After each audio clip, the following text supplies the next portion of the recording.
Okay, I was muted. Hello everybody, welcome. What I just mentioned, it was just like one sentence. I was like, I need to prepare a separate scene that is just the starting soon scene. That way I don't have to unclick and re-click everything that needs to be clicked. But hello, welcome everybody. Well, it is 9:20 p.m. at the moment. It's nighttime, so it will be a slightly shorter stream than usual, but I will be continuing this game. I was playing yesterday on my own time, and I created a new character. Same build. It's the exact same build. It's just new character, and instead of a male, it's female. But other than that, it's exactly the same, guys. Don't worry. I put all my points into the Doom skill. Okay, I went ahead and maxed it out. Literally put all my points into Doom, and I recently unlocked the ultimate, which is Apocalypse. Okay, guys, so that way you guys don't have to see me suffer my way to Apocalypse. Okay, right now I have everything maxed out in Doom, the baby skill. Okay, the baby skill, and then we're gonna skip every other skill along the way and putting everything into Apocalypse, which is the ultimate. I don't know. I'm not like any other person out there. Yes, most of you guys might be slamming your head on the wall or something on your desk on something. It's like, oh my God, what is this freaking person doing? But other than that, yeah, you guys are gonna understand what type of player I am. Like, how do I want to make myself suffer and stuff like that.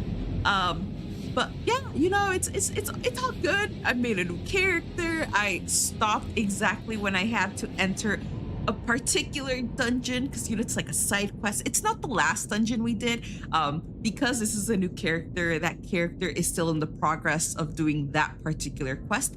But like I did mention, guys, I went ahead, leveled up.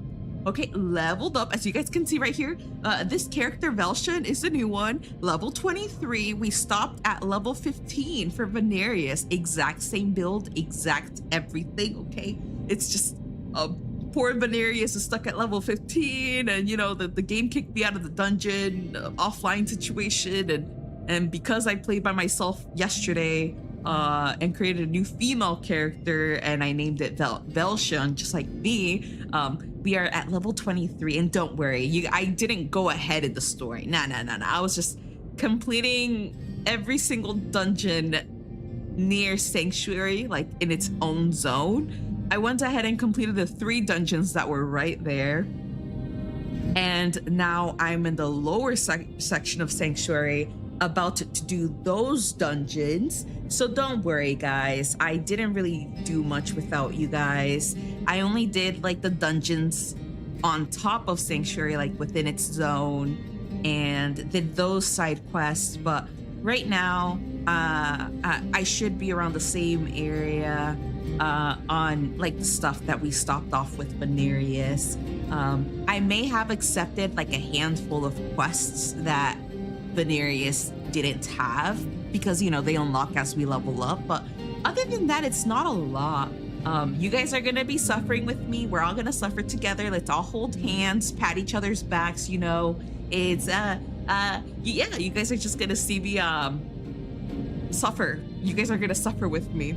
I did see the butcher. Yes, he did come after me. It wasn't in a dungeon. It was like one of those like mini dungeons, like the cells. I just entered a cell. The butcher was right there. I didn't know if it was okay. I tried fighting him, but nothing I did worked.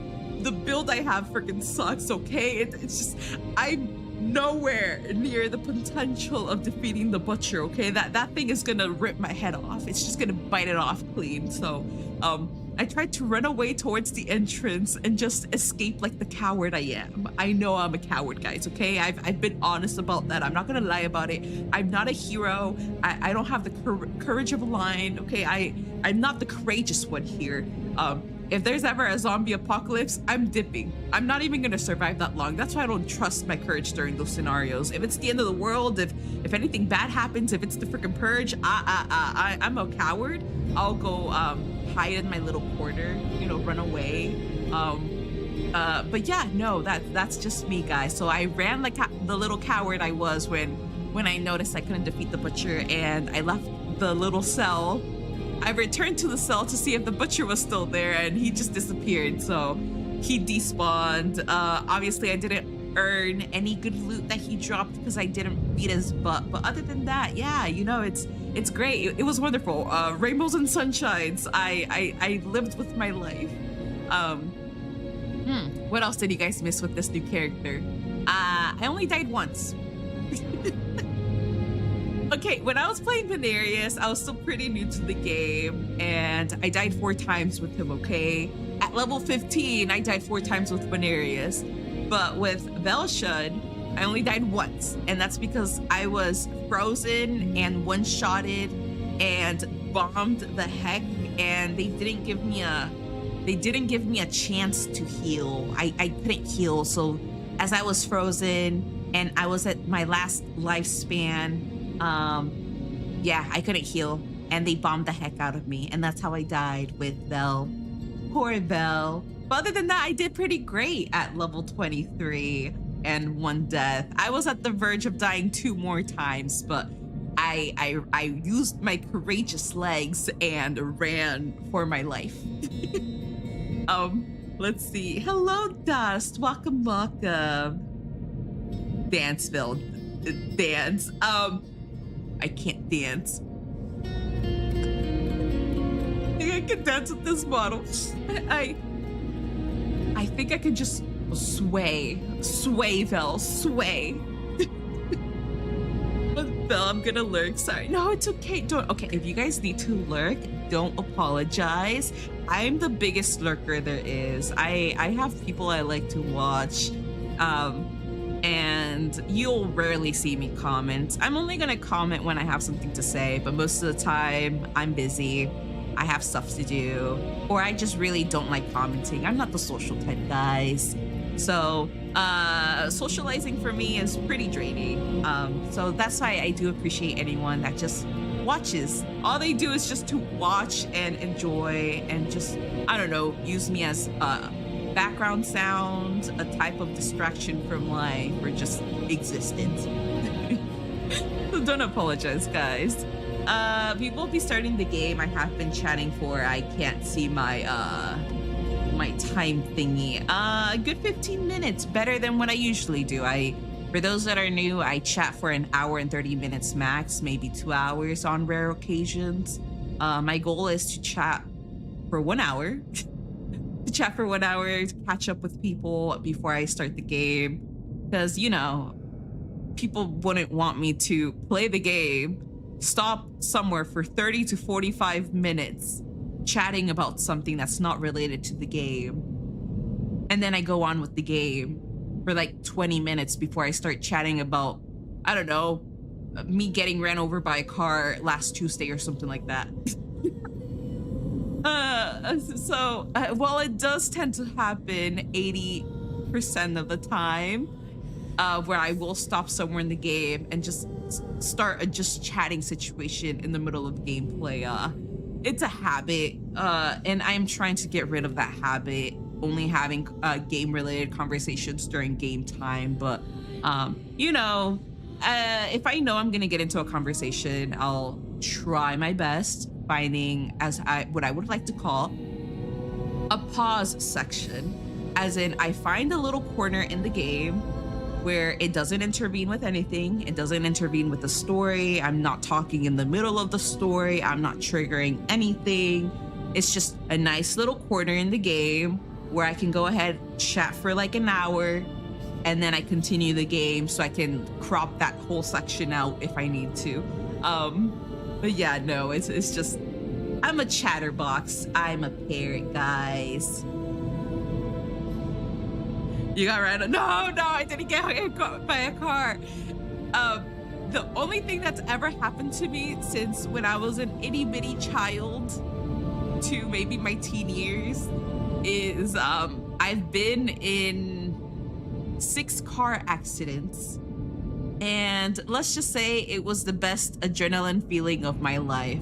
That's how I became an adrenaline junkie. Were the car accidents like fun in a way where I didn't get hurt? No, I can't really say that. They were bad car accidents, but you know, when your car starts spinning at a really high frequency, to the point you get dopamine from adrenaline, before I start getting, you know, suffocated by my sister's baby seat. The adrenaline was fun while it lasted. Then I passed out, and then I don't know. Me and my sister were squished with each other because her baby car seat got on top of me as I was like laying on the floor.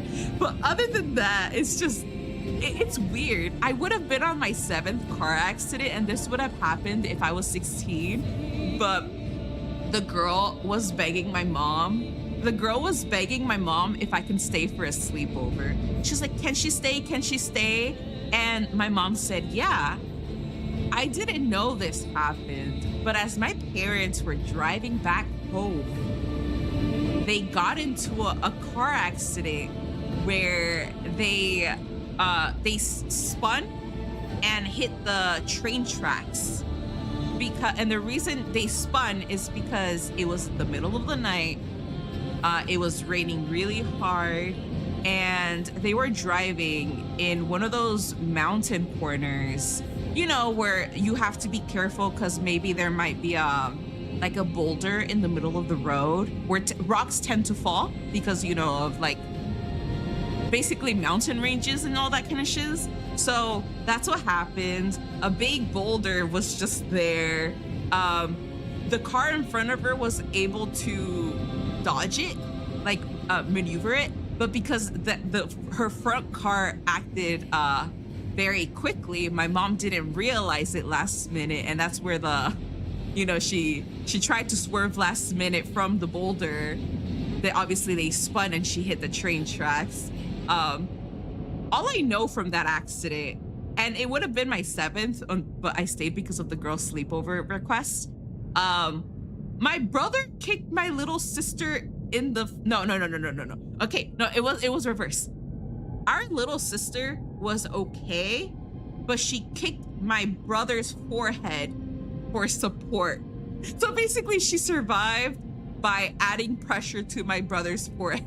I kind of feel bad. He had like a big purple print on his freaking forehead. He was small during that time. But they checked him for a concussion. My other sister, the second oldest, because my brother's like the middle child, she got her entire leg swollen. That's for all I remember that she said, is that she just felt like she just bruised up her leg.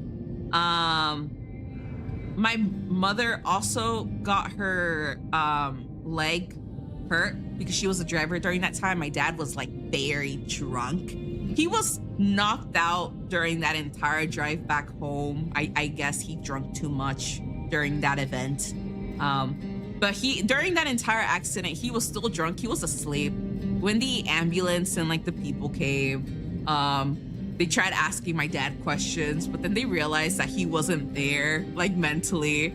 All he did was puke everything out right after the accident, and then he went straight to sleep again. I don't know if he went straight to sleep in the ambulance, but yeah, they took everyone away in like an ambulance or something, and yeah. That's all I know. The reason I know this story is because they ended up in the newspaper. We lived like in a very small town, okay, guys? So it's like it's a very small town in the middle of nowhere. And when I returned from the sleepover, because my parents acted like nothing happened. They acted like nothing happened. They freaking picked me up. I got back home, and like the following day, you know, it's school. I have to attend school, so I went to school, and people were like, oh, are you okay? Like, is everything fine? And I'm like, what do you guys mean? And they're like, it's because in the newspaper, we read that so-and-so last name got into a car accident. Mind you, everybody knows my last name. I'm the only one in that little town with that last name. They know I'm freaking Mexican, so the Spanish last name, only one person with that last name. It must be her. It must be her family. So Obviously they got really concerned and I was looking hella confused. I was like, what are you guys talking about? Like, what car accident? Maybe you guys confused me for someone else. And they searched up the online news article, like the copy of it online, and they're like, isn't this your last name? Like isn't this your family? I started reading the names. They freaking, whoever the news reporter is, it's okay. That is a white town. It's purely white people, but they mistyped all of my family members' names in the news report. So I could tell it was their names. I can tell that they were trying, but yeah, that's how I was able to verify the accident. I was able to get to the point of what they were trying to do. But I told them that I stayed in a sleepover, but I did, like, I can't speak. I did tell them I stayed for a sleepover. That's why I wasn't in the accident. But that I didn't know that my parents and my siblings got into an accident. So when I got back home, I basically told my mom, like, is it true that you guys got into a car accident? And that's where they explain like the remaining details that wasn't on the news report or anything like that. And that's how I was able to explain the rest to you guys about like what exactly happened. I even told my siblings and they showed me like their bruises and stuff. And I was like, damn, and I didn't even freaking notice. So that's how my sister told me how she kicked my brother in the forehead and how, okay, the second oldest was making a joke out of it, being like, so you used him as a crutch. We all started laughing about it, but again, I was like, damn, that would have been my second car accident if I was with you guys. Out of my siblings, that was technically like their third to fourth car accident, depending on who's the oldest and who's the youngest. So out of the second oldest, because I'm the main oldest, the second oldest, that would have been her fourth car crash. But for the rest, it's either their first or their third car crash. Personally, that would have been my seventh. I could say the first few were kind of our side, like our fault, because my parents have this mentality where they can make it by speeding. And in the end of the day, we hit another car by accident. Well, it's the other car hits us for our own bad actions. And the reason I'm saying us, even though I had zero control, because I was like 5 and 7, and I was just really young. Obviously, I'm gonna be on the child section of the freaking car, but they are my family, and based on my family, they kind of think the rules don't apply to them at times. And yes, they kind of cause accidents and stuff like that. Oh no, I'm very careful with this whole storytelling time situation. I can't really dox myself if I don't provide the precise information. I've been storytelling for like the past 3 years, guys. I actually don't remember if there's, oh, wait. The only time I accidentally doxed myself was for a password, but that was like for a long time ago. When I forgot to hide when I was gonna type a password on screen with my email, and I obliterated that VOD. That's the only, okay, out of every time, I've been really good with like not really fully doxing myself. But the only time I got caught with giving out my personal information to viewers was when I had to log in for something, and I typed in my password, you know, when they have your email and all they need from you is your freaking password, and I forgot that I was like exactly like screen sharing. And yeah, I'm pretty sure as soon as I finished that VOD, I freaking obliterated the heck out of it. Thank goodness I only had less than 4 people watching. Hopefully. I was actually very grateful if it was less than 4 people. I was like, they don't care. I don't think they care. I know it's gonna turn really bad if you F anything up, including doxing, if you have more than 50 viewers. I feel like as soon as you pass the 50 viewer mark, you're increasing your chances of, you know, causing really big mistakes. especially because out of those 50 people, one of them can actually use your personal information instead of risking it with like less than 5 to 6 people. Maybe 10. Maybe you're safe with 10, as long as those 10 people aren't like gonna use your personal information against you. I still think it's safer than having a much bigger audience that won't really like fully respect your privacy.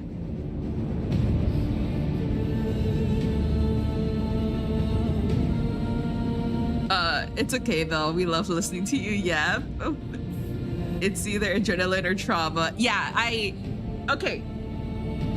Now that I think about it, in the past, those car accidents, I think it was slight trauma, but mostly adrenaline. Because to this day, I'm still a really, really big fan of adrenaline rush. And that's why whenever I have the chance for amusement parks, if I go to an amusement park, I'll look for the most dangerous looking thing I can find. As in, it's fast enough, it's crazy enough, and it's high enough. Like, it's really high enough. If I feel like it makes my legs tremble, that's the ride I want to go to. Am I gonna regret it when I'm sitting at the seat before the ride's gonna start? Yes, I'm gonna regret it. I might even cry, but I have to own up to it because I really want I really want the adrenaline rush. Also, hello, Wumbo. Welcome, welcome. Hopefully you're having a wonderful day. Well, there has been a couple times very long ago. Okay, the good thing, it was very long ago. It was under the different brand names, right? It was under the past audiences that hopefully don't follow me and use it against me. Let me check something out really quickly. Let me see if I can refresh chat just to make sure it's gonna work. Yeah.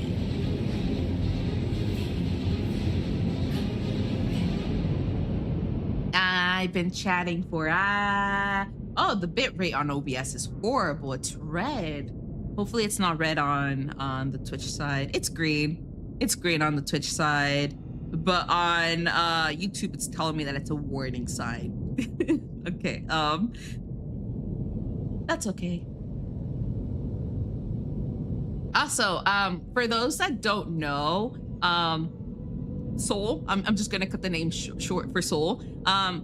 He's been around for a very, very long time, next to a few other people that kind of appear on chat here and there.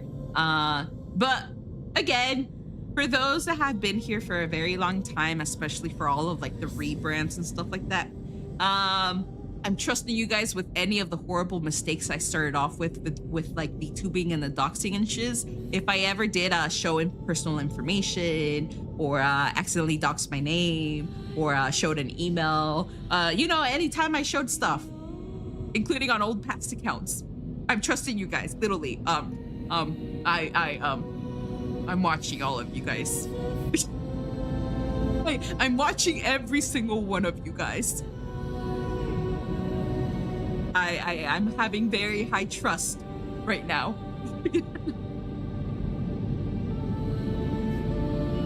Back in the back in the Among Us days, yeah, that's exactly when I started streaming. Back in 2020, guys, when Among Us was like popping off, and obviously freaking COVID happened, and I'm just like, you know, just starting to learn the ways of streaming, the ways of having a private and online. I was learning, guys. Way back then, I was just learning. I was a complete noob. I did cause a lot of accidents. I did accidentally dox stuff. I just didn't know how to manage everything, and it might happen here and there for like my current situation if I'm not mentally prepared to like manage everything.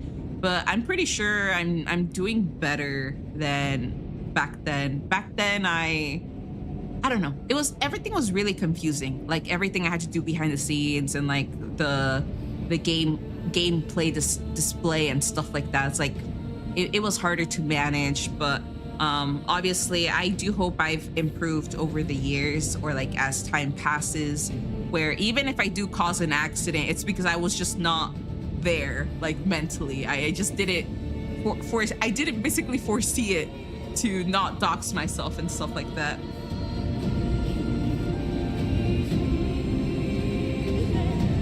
Eval, I'm a trusted nuclear physicist. We love you so much. Of course, we want you super safe, though. I mean, I hope you trust me, considering I've sent you. Oh my God. Okay, I do trust you. I'm talking about everybody, all the newbies out here, guys. All the newbies. I have to make sure none of you guys are gonna accidentally come break into my private dwelling space.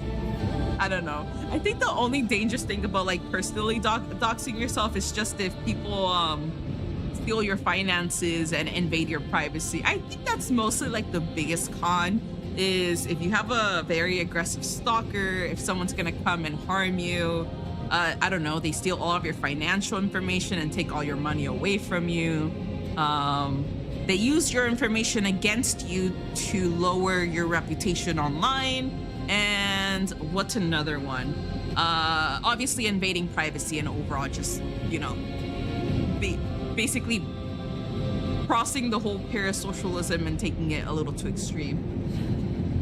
Other than that, yeah, it's everyone really does want like their privacy and they want to be safe and stuff like that. And it's you know, it's all just based on making sure that you don't do anything that makes people have like advantage. You can trust certain people that you know won't harm you, but online it's just like a big no-no because mostly everyone's like a stranger and stuff like that. But I do have some people that I trust, and Soul understands that there's a handful of people that I really do trust during situations that I discuss on Discord, and it's people that I've built like a really strong foundation on, especially like during the COVID years of like making friends.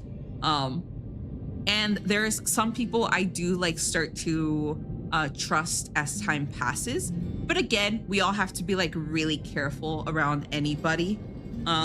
Because I don't know, I'm pretty sure some of you guys have heard stories like people make friends online, right?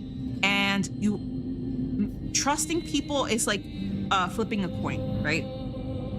You can really trust them and they're trustworthy, but it's up to the person whether they want to use the information they know about you against you one day.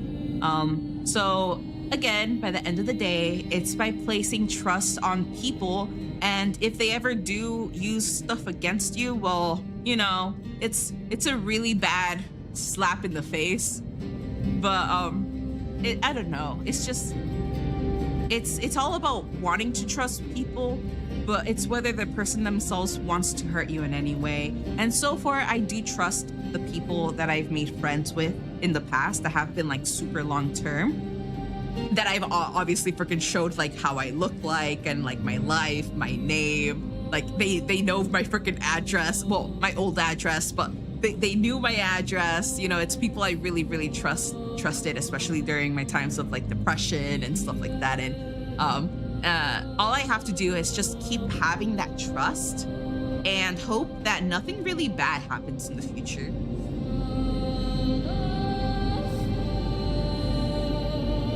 I want to be worth your trust, Belle. I'm weird, but you've known me long enough that I'm yeah, it's true. Soul husband, grandfather did. And another thing is, other than Soul, like I said, there's other people that, while we occasionally talk here and there, while we occasionally play games, it's people you just rely on whenever tough situations happen. Because again, it's hard, you know. Overall, it's just hard overall making friends, even if you know them in person.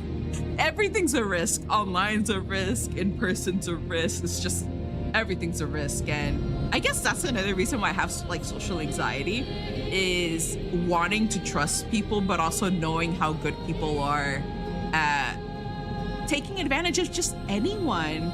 Um, and it honestly sucks that there's people out there that are worth it, like trusting. And then there's just that one bad apple that you've made friends with that hasn't caused you issues for like a few years. And then all of a sudden they kind of like switch up on you. Thankfully that hasn't happened to me so far. But because I'm an overthinker, there's a part of me feels like maybe it might happen to me in the future. I guess that's why I'm like super wary. I'm like that person that like freaking like doesn't trust life, you know? I'm always like that. I'm frantic. I think that's the correct word, right? I always expect bad things to happen. That's the only way I can summarize it. I always expect bad stuff to happen. And so I tell myself, even though no one has doxed me so far, I just have to accept the consequences if it does ever happen 2 years down the line, 5 years down the line, 10 years down the line. One day I'm gonna think I can trust one particular person, and then everything's just gonna go downhill from there. But I'm just waiting. I'm just enjoying life so far. But I know my freaking dumb butt is gonna do something. Like I'm gonna share personal information or just like share something, and then it's gonna be used against me. I can already tell.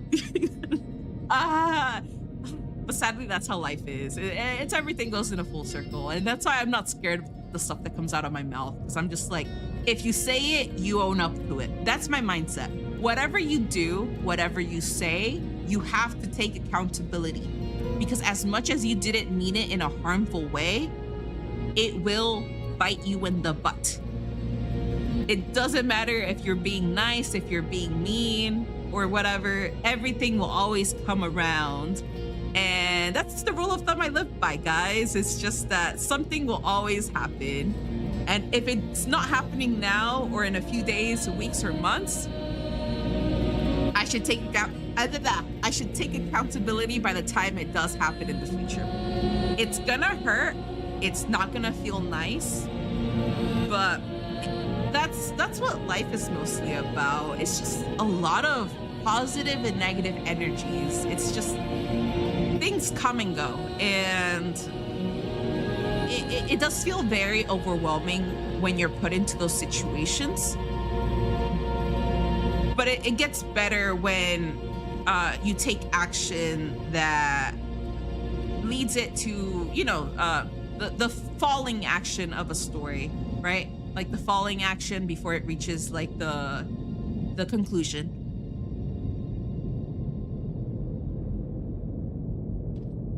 Val, you're holding too much accountability.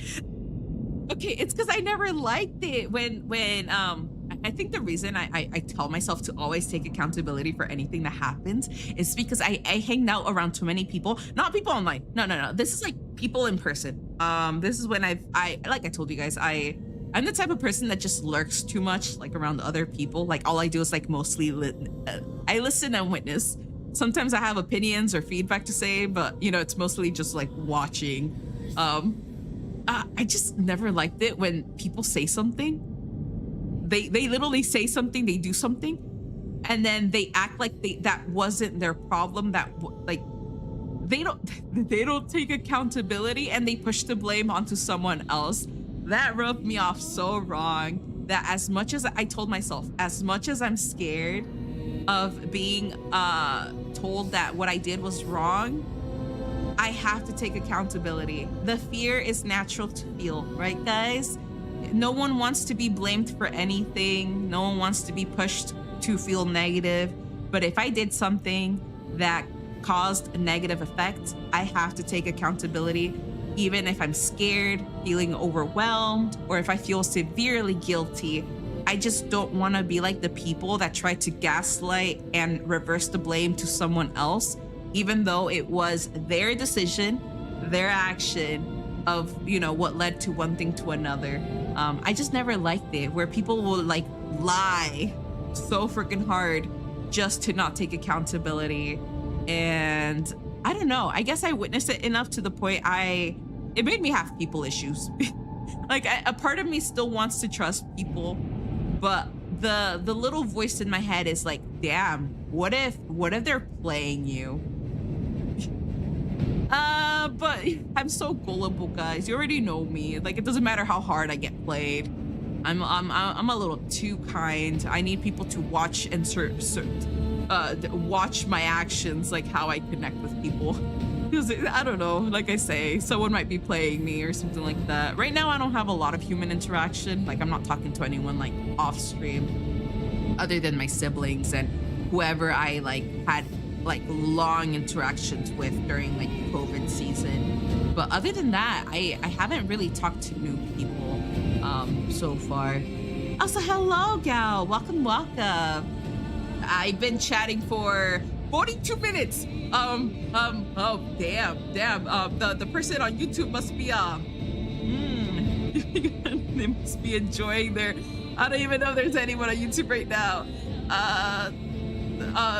But other than that, we're gonna, well, yeah, I can't talk, but we're gonna have to start the game so that we can at least get a few dungeons down before I'm forced to end stream, because you know it's nighttime and I have to go hush hush and stuff like that. Punch that voice, it worked for me.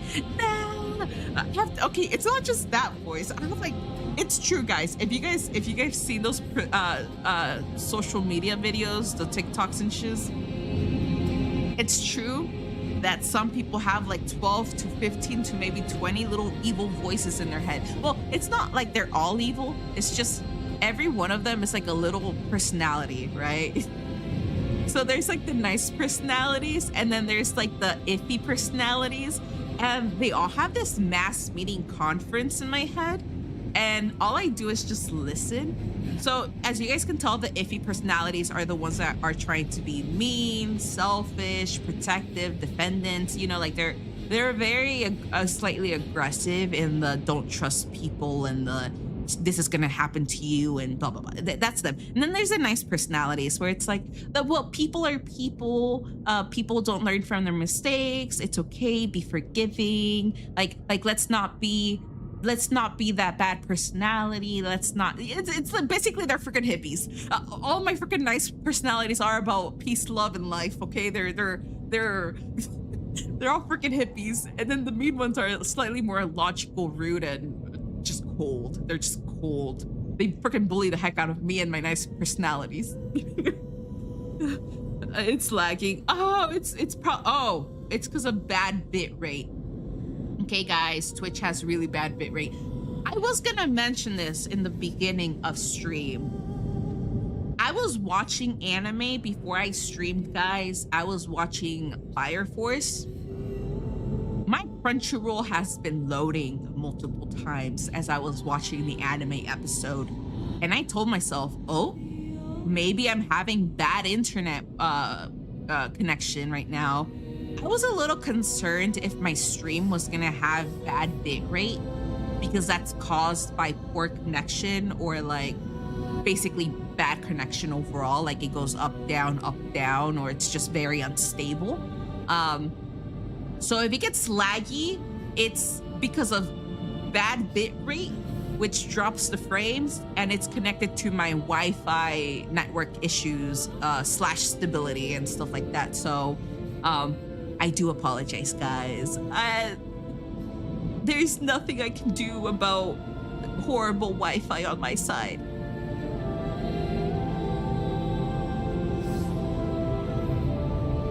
I'm the person on YouTube, though. So you're watching on YouTube as well? Okay, I see. You're double. Wait, are you double watching right now?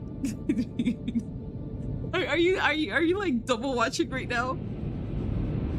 It's okay, guys. Sometimes I do that. I put the YouTube side on a TV. And that's what I did with someone in the past. I'll put I can't talk. I'll put her stream on the TV on the YouTube side.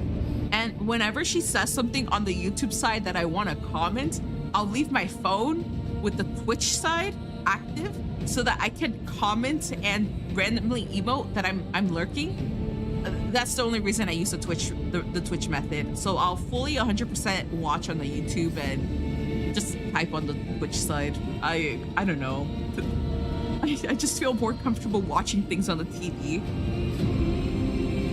But again, I do apologize. The instability is low bitrate on my side because of Wi-Fi issues. I should click on the game. I'm gonna be playing it on controller. I realized that I've enjoyed playing it more on controller than I ever did on mouse and keyboard. I just need to make sure it connects. Okay, we're gonna do Velshin side. Like I did mention, we were about to enter a dungeon related to the story. What was I gonna say again? This quest is about a guy that is finding his brother, and I'm pretty sure we started that quest with Venarius, where we spoke to 3 witnesses asking if they've seen someone, and so far the investigation led us to this cave. Well, the guy ran straight to this one. If the game audio is off, just tell me, guys. My voice should be lower in the game naturally, not by a lot, but maybe to the point I'm audible. It might be the sound effects though. The sound effects might be a little overbearing, but other than that, I think my voice should fit nicely in. Let me bring up a different chat. Okay, now, yeah, I'm seeing the YouTube side. Okay, yeah, I'm gonna leave multi-chat on instead of just reading straight from Twitch. That way I can read from both sides and I'm being attacked by a bat.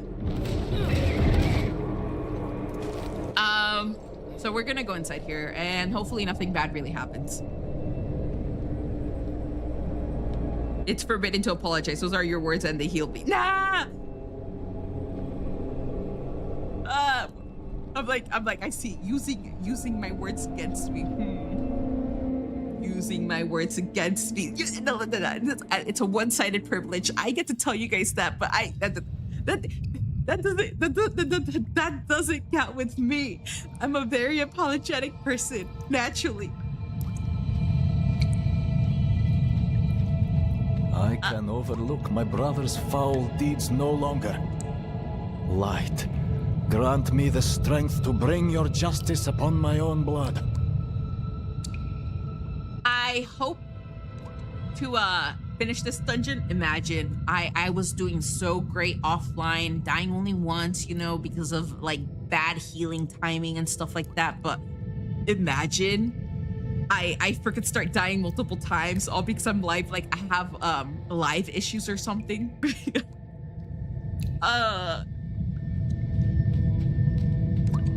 Imagine nervousness. It's like, guys, you guys debuff me. That's only if it does happen. We're gonna witness it.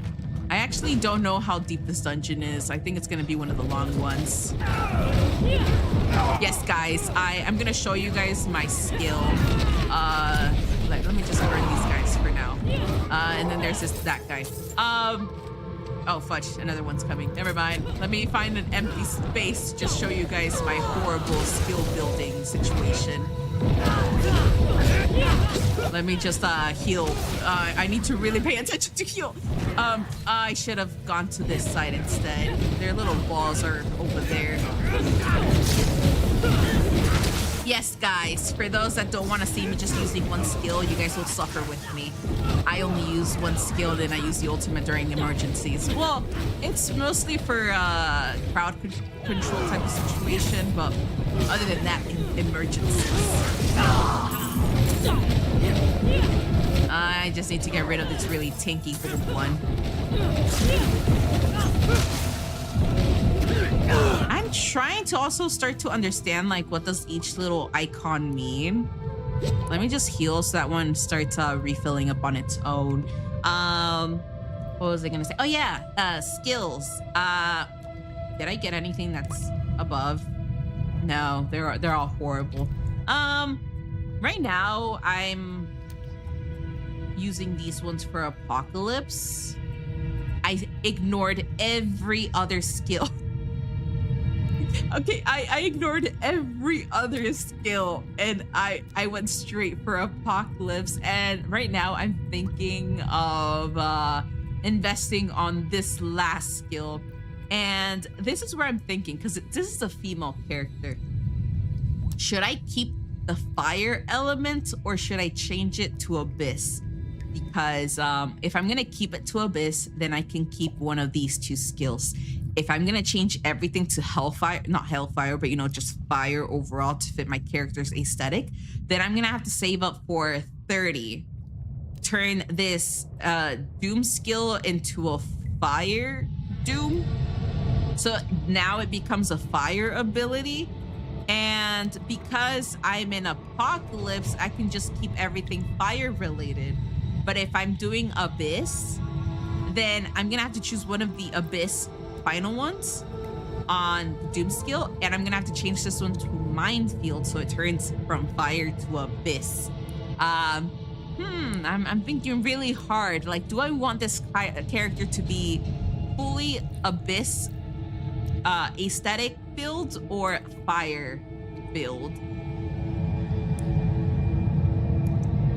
I use fire Doom. Let's see, she has red eyes. If I gave her like blue or purple eyes, I feel like the Abyss one would have made sense. But she's mostly like a lot of red aesthetic on her skin. Maybe fire will suit her if we go the fire route. Maybe fire will suit. I don't even think purple and blue suit her for color. So we're gonna save up for Doomfire Ritual. So we can turn that Doom skill into fire, and then we're gonna keep Apocalypse fully fire related. Instead of using it as a Minefield, or in this case, Abyss skill. I just don't know which one out of these I would like as a final one.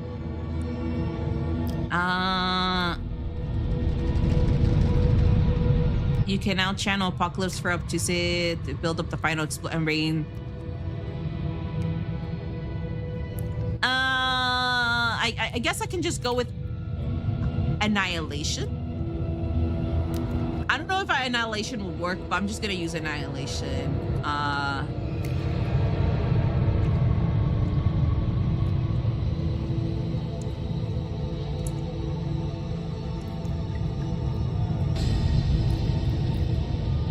Yeah, I'm just gonna go the Annihilation route for Apocalypse.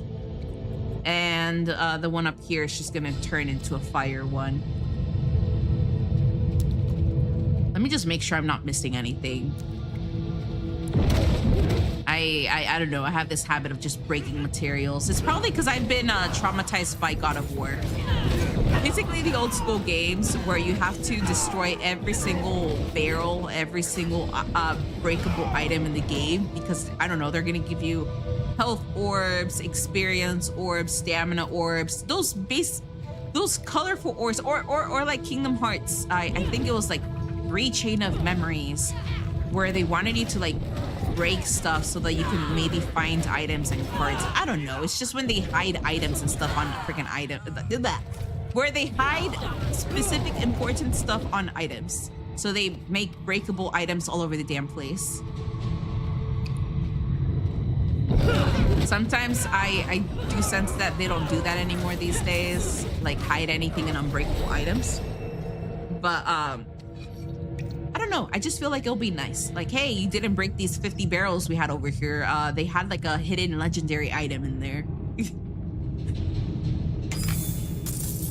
Oh, he's arriving. They're all freaking arriving.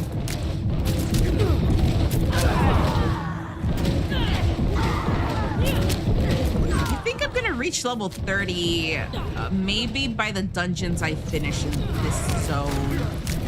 I don't know if it's gonna be by the end of this stream, but there's a high chance I'll get to it pretty soon, even if I play on my own time.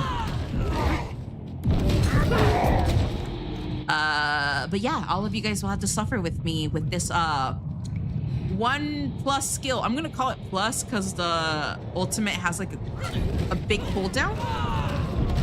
But yeah, it's just 1+ skill, guys. We might be able to get the rest of the skills to fill up the rest of the slots, but they're gonna come like way later.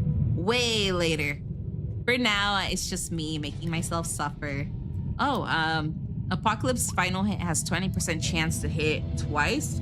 When Apocalypse is empowered by volatility, this chance is increased by 100. Apocalypse deals up to 25% increased damage the closer enemies are to it. Oh, that's what I was trying to do. So, okay, every time I'll do Apocalypse, I'll think that it causes more damage when they're at the center of the freaking circle. But that wasn't happening, so... Apocalypse final hit has a 20% chance to hit twice, but that's a 20% chance. Which means it's only during rare occasions, or in this case, 1 out of every 5 uses. That's if it wants to hit every 1 to 5 uses.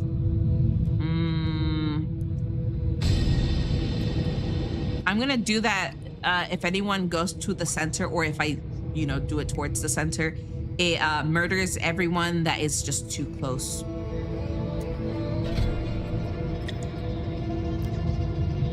Yeah, that's better, I think. Hopefully I made the correct decision. BRB gonna grab something to eat? Yeah. Again, if anybody needs to go do anything, lurk, be productive, grab food, go to the restroom. Again, don't be scared. If you guys have to leave stream, that's also good. I'm not gonna force all of you guys to watch me yap for like the next 2 hours. Or watch me one hit with 1 skill all these characters. It's such a slow build. I feel like I'm literally making myself suffer for no reason. It's just a one build type of scenario. Oh fudge.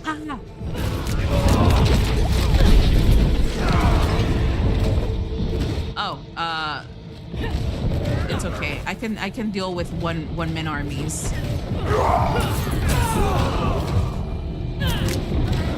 I don't know about the rest though. I do need to pay attention to my health bars, which is something I've been practicing on when I was playing offline, guys. I do suck at paying attention to these things. Okay, so it's been pretty linear as we've been heading down. I'm not gonna go straight to the mission area. I'm gonna go to the side-by-side situations. I just feel like I'm gonna be triggering the mission immediately. I want to go explore because that's what I do anyways. The big journeyman that I am. Loot. There's no freaking loot. I thought there was a freaking icon highlighting it. Nah, it must be my... Unless it's gonna make me return for it, but I won't mind if I empty out these halls. Okay, I went to the end here. I just do feel like I need to grab that item, but maybe it's gonna make me grab it later on. Let me just clear out these hallways. I don't even think they're hallways. I'm just calling them something differently. These paths. Oh fudge, it's a dead end. Never mind. I thought it was gonna be longer, but it was just short. Find the smuggler's key. Oh, then it was that box that I freaking found. I freaking knew that this stood out. It's just the color, guys. It's just slightly brighter. Oh, hello, Amroth. Welcome. Need to get you gear for in-game pet so he can sing the Doom song. Wait. Need to get you a gear for in-game pet so he can sing. Wait, they can sing a Doom song. Wait, why do I feel to lie? Pets can sing? Wait, pets can sing? Oh, from Invader Zim. I've never watched Invader Zim, but I only know what the character looks like. I know the branding of the character. I just never watched the series. If only you could. Smuggler's key. Imagine, guys. It would have been nice, and I feel like this would have been a nice add-on if your familiars did something unique. That way, if everybody had a pet or a familiar in game that was like the same, I don't know, they make their own little thing. They can make a particular sound, they can hum something every 5 minutes. you know, it's just something unique that you can just, it's like basically an add-on for your pet and stuff like that, other than just freaking cosmetics. Another thing that I really wanted games to do, but I know this is just extra work for them and they're never really gonna do it, is I don't mind if they hide it behind like purchasing stuff in the game, like actual money, but you get to customize your character's personality and stance. I feel like that's really important, so that even though everybody chooses the same class, the same gender, just whatever the fudge is gonna make everyone seem the same, it's the stance. I want everyone to have a different personality and stance, and the way they word things in their dialogue is connected to their personality and stance. It's just everything's connected. That way you feel more immersed. It builds basically role play situations. I don't mind if they want to charge us like freaking $2 to $5 per. It's too much, but you know, if it's capable of just happening, just for them to be like, okay, we can add it. It would be nice. Welcome back, Gal. Well, how would you like me to call you, Galfarian? All of you guys, how would you guys like me to call you? I already know that someone wants me to call them Lucas, and like I do try to remember what people would prefer being called on Twitch and stuff. I try to remember. Okay, when I take long breaks, that's when I forget. That's when I tend to forget. But other than that, I try to remember people's go to Twitch names.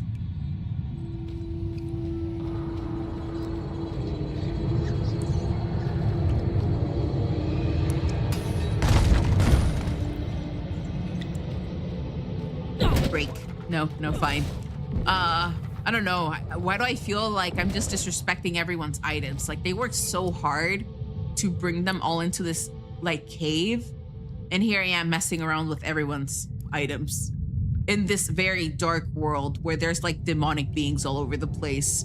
And these raiders, these thieves or bandits in this case, they're people too. They're trying to survive the world of Sanctuary, and I'm destroying their hard work property in a dungeon because they can't be in a city. Oh my god, it's just, I'm being so mean to them. Galfitso. Okay. That way I don't accidentally say something that I shouldn't.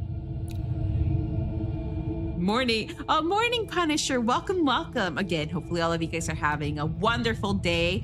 Hopefully, if it's morning, you guys better eat your breakfast. I'm not a breakfast person, but I know how important it is to like at least eat something in the morning.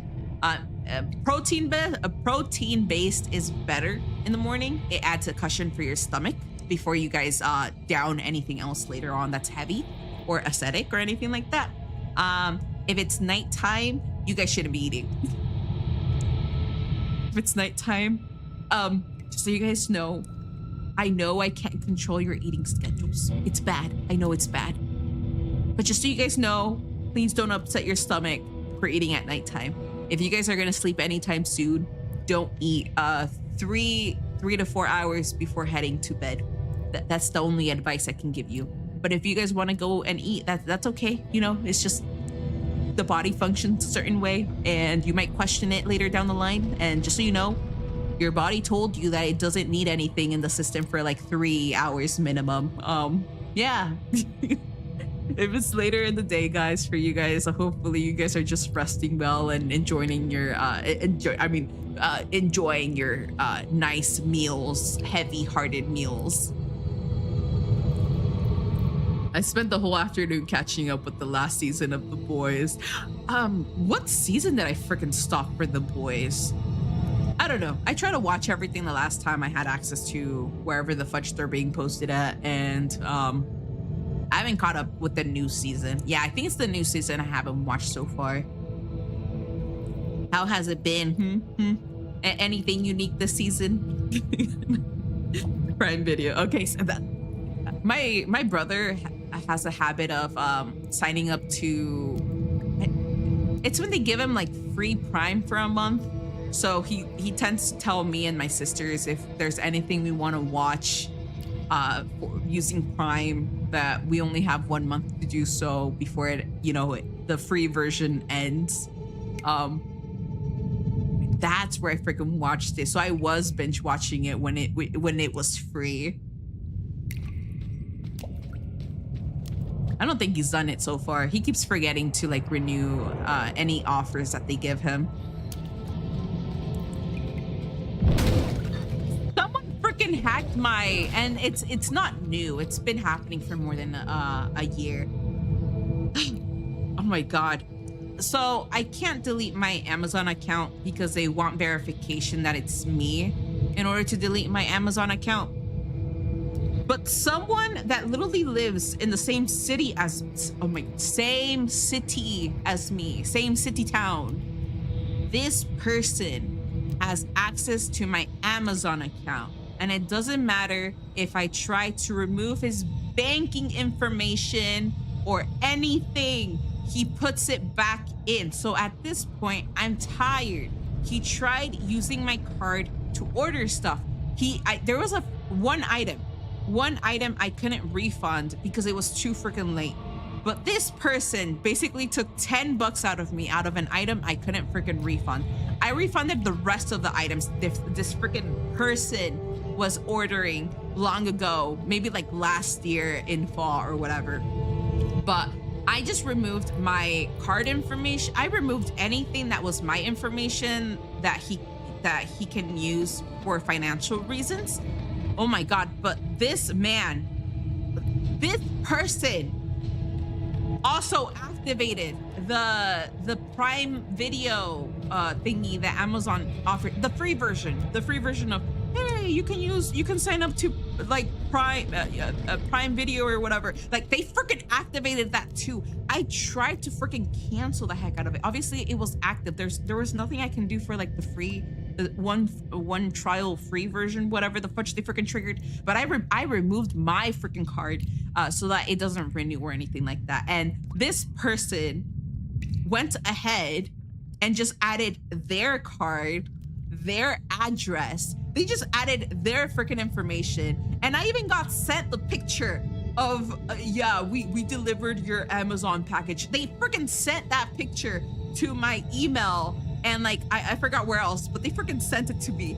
And I was like, oh, who the fudge is this person? And obviously I looked at the address. I sent it to someone else that lives in the exact same place as me. And I was like, look at what this person is doing to my freaking Amazon account. And the person's like, yeah, I know where that is. Like they know the address, because I don't know any place here in the city. Like I'm a freaking shut-in, but they know where the fudge these apartments are, and they don't know who the stranger is. And oh my God, like there's nothing I can do. I tried freaking deleting my Amazon account, but like I said, they need proof of verification, which is something I'm trying to do. I'm gonna have to call them and tell them my reason for like wanting to delete my Amazon account. And I'm just gonna tell them that this person, I don't know how they logged in. Maybe they used a phone number to log in, and I don't know, they probably shared the same phone number I logged in a long time ago, like in my high school. Yeah, way back then in my high school years. Other than that, there's nothing I can do. It's just, I just deleted everything that he can use to pay for his freaking, products. Other than that, the only thing that the account has is my username, my first name, my last name, and I believe I removed my address just to make sure. So I removed my address, but it has the rest of my information that is, supposed to be like the core base of your account. I'm out here like, oh my God, why can't this person figure out that this is not their account? It even has my picture. It has the freaking K-pop girl on it, guys. Okay, I made this account back in high school, and it has the K-pop meme girl as the profile picture with my first and last name. Oh my, I think I've been hacked by these Amazon people. This guy that lives here in the same city as me is probably like the third time I get hacked. And this is the only time I can't remove this particular person. So whenever I can build my courage to talk to phone people, because like I said, I have social anxiety, I'm just gonna straight up call at Amazon, tell them any information they want to know about me. I don't even care about just like giving them everything they freaking need to verify that it's me. I'll tell them whatever the fudge they need to know. I'll tell them my past transactions. I'll tell them anything they need to know as proof that I'm the freaking owner. I can even tell them like what year I predict that the items are gonna be freaking sent. I can verify that, guys. I know exactly when I bought my freaking items, but I just need them to delete that freaking account, and I'm just gonna go ahead and make a new one. I'm so freaking tired. There's times I want to order stuff from my own when I wanna buy something from Amazon and I can't, because as soon as the guy knows that I'm ordering something, he's gonna go ahead and order something else afterwards. And I have to go ahead and cancel every single damn product that this person freaking is trying to buy themselves. So I haven't purchased anything on my Amazon account at all. I only see it to like search up for items, but other than that, I don't buy shiz. I'm just too tired knowing that there's someone else there, and the last thing I can literally do is just what was I gonna say? Just straight up contact Amazon if they're willing to listen to me and not send me to a freaking bot, and tell them that I want to delete an Amazon account. One, because it's hacked, and two, I'm making a new account. So yeah, I hope that the new account doesn't get freaking hacked, because at this point, why should I even trust Amazon if some other person might have access to my account some other way and start making purchases left and right? Also, on the part on YouTube for Natalie, everyday stream. I don't stream every day. I'm a digital artist, so I use the rest of my time for art and other projects. There's just other stuff I have to do. But for those interested on when I stream, my mandatory streaming schedule is from Tuesdays and Thursdays are mandatory. I should be streaming around 8 a.m. Pacific time. If I miss a morning stream, as in I couldn't make it for whatever reason, I will turn it into a night stream where I stream from 8 p.m. to around 11. I'll stop before it hits midnight. Optional streaming days, as in, do I feel like playing a game? Do I feel like streaming art? Like, what do I feel like doing for that optional day? It should be Wednesdays, Saturdays, and Sundays. Those are the days I get to decide if I'm in the streaming mood. Mondays and Fridays are mandatory for me to not stress out about anything. Like, don't think about anything. Just don't even know that I'm existing, okay, guys? I need a break. I need to shut down. I need to not mentally be here. What else was I gonna say? Yeah, it's just another thing for those that are new. Tuesdays and Thursdays are mandatory gaming streams. That's why I have optional streaming days, as in Wednesdays, Saturdays, and Sundays. I can play a game if I want to, but the reason those are also optional is for art. It's just drawing. If I want to draw live and stuff like that. That way people know that Tuesdays and Thursdays, I'm going to be playing a game. And if they see me playing a game Wednesday, Saturday, or Sunday, they can just pop in to make sure that they're not missing out on, you know, if, and this is a big if, I'm touching the same game I left on the last time. And if it's a completely different game, they have the option to just dip out or stick around, right? Because even if I don't play a game during those stream days and it's just art, again, no one's forced to arrive. Everyone comes when they're interested. It's just people pick and choose, and that's why they're optional. They're not really missing out on much if it's on an on an optional stream day. Some people want to watch me draw and learn from my art skills, or just be productive with me. Others are only interested whenever I play games, and they might be picky about the type of game I play, but again, it's up to them to pick and choose. No one's here mandatory, okay? Some days I might just play a random game or something like that, and it's okay to just pop in for 2 minutes, check what game I'm playing, stick around or dip. It's all good, guys. There. Tuesdays and Thursdays are my WoW raid days. Oh no. I've noticed that some days are very some days are bad for others. But this is why again, I might stream Wednesdays, Saturdays, or Sundays. It just depends on the mood. If I'm busy, if I'm not busy, if I need to mentally not be here, or if I'm just stressing myself out for life reasons or whatever, you know, it's just, you guys can just wait and see. That's why for those that are interested, and I know everybody is freaking being mass, how do I say this?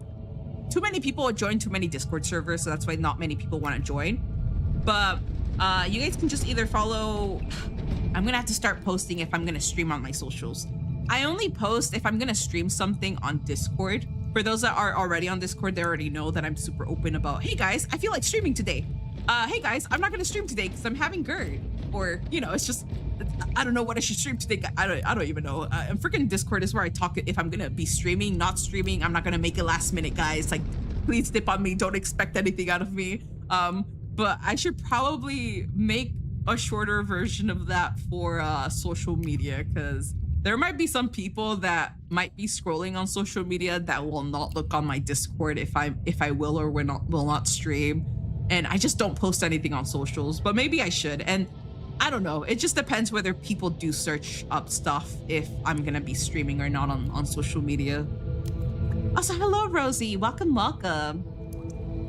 I mean, if you stream in the morning, I'm sure I'll be there. Yeah, it's mostly morning streams. I have to stream in the mornings because I can stream longer if I feel like it during the mornings, you know, because it's gonna be the morning, then it hits the afternoon, and I can be as loud as I want. My streams turn a lot shorter when I stream during the nighttime, in this case, like starting at 8 p.m. because my time limit for quiet time is like when it's really close to midnight, because I have 4 roommates and I think 3 of them wake up around 4 or 5 a.m. Yeah, these walls are pretty thin, guys. For those that don't live in the US, just so you know, it's true. These houses are built like paper walls. You could be minding your own business very far away from the damn door, very far away from their rooms, and you can hear everything. So I don't know. It's just, I was surprised. I was like, damn, these houses are not like properly, like, I don't know. Is the word insulated, like noise proof? It's true, guys. It's not as noise proof as we think it is. I normally go to bed around 5 to 6 a.m. and wake up mid. Oh. So yeah, you're not a morning person. I'm not a morning person either, guys. But sadly, I have to stream in the morning. It's by responsibility, guys. I have people across the ocean who watch me, and if I stream at 8 a.m., it's when 60% of them are coming back home from work, and they're de-stressing and prepping for bed and relaxation times.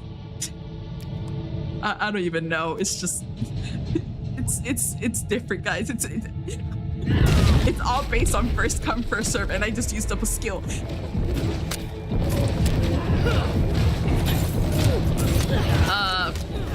We're gonna go with this slow build, guys. Like I said, I'm gonna be suffering, and you guys are gonna suffer with me. I don't even know what I was talking about, literally. Like, anything I mentioned to you guys, I don't remember shiz. Okay. That's why I have to rewatch my own VODs, because some of you guys might have better memory than me. And just so you guys know, it's true. Whatever the fudge I say on stream, I will not remember. I don't remember now. I'm so short-brained that I'm gonna have to rewatch the VODs, and I'll be like, damn, did I really say that? I sometimes shock myself. I'm like, why did I say it like that? Why am I saying this? That's the only time I'll remember the things I've said. I literally have to rewatch the VOD maybe twice in order for me to process the information. I'm slow, guys. I'm as slow as some people would like to call me a sloth, They literally told me I should rebrand as a sloth VTuber, but I disagree. I don't like sloths.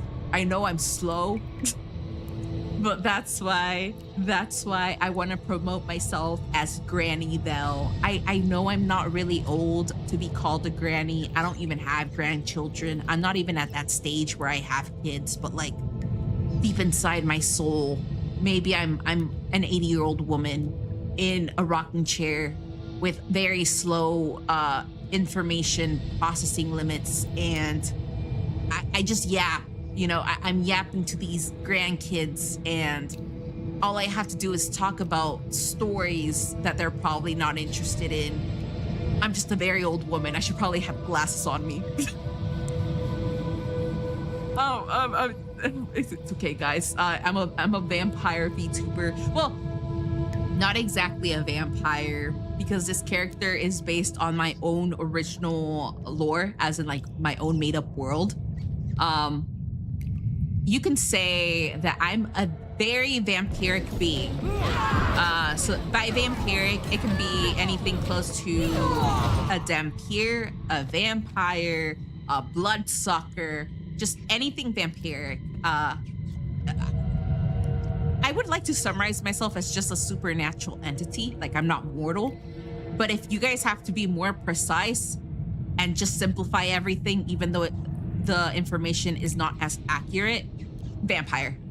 It's like Vel is just a vampire, guy. She's like a super old granny. She's lived for a very long time. Her ankles are hurting. She has creaky bones. She yaps a lot. She doesn't process the information. Sometimes I have hearing problems. You know, it's all there, guys. The signs of me being old is just literally there.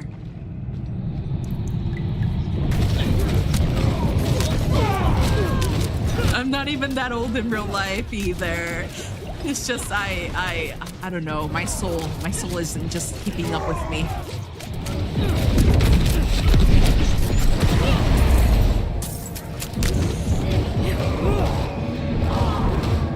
I need this potion right here. I'm gonna heal myself. Actually, I should heal myself right now. Ah! And I barely healed myself. I wasn't paying attention, guys.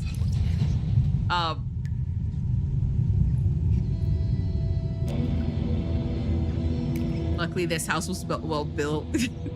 Yeah, it's 1 a.m. where I am in America. I keep forgetting you're East. I'm gonna try to remember that. Rossi, guys, is Eastern American. Okay, guys, she's all the way at the East Coast.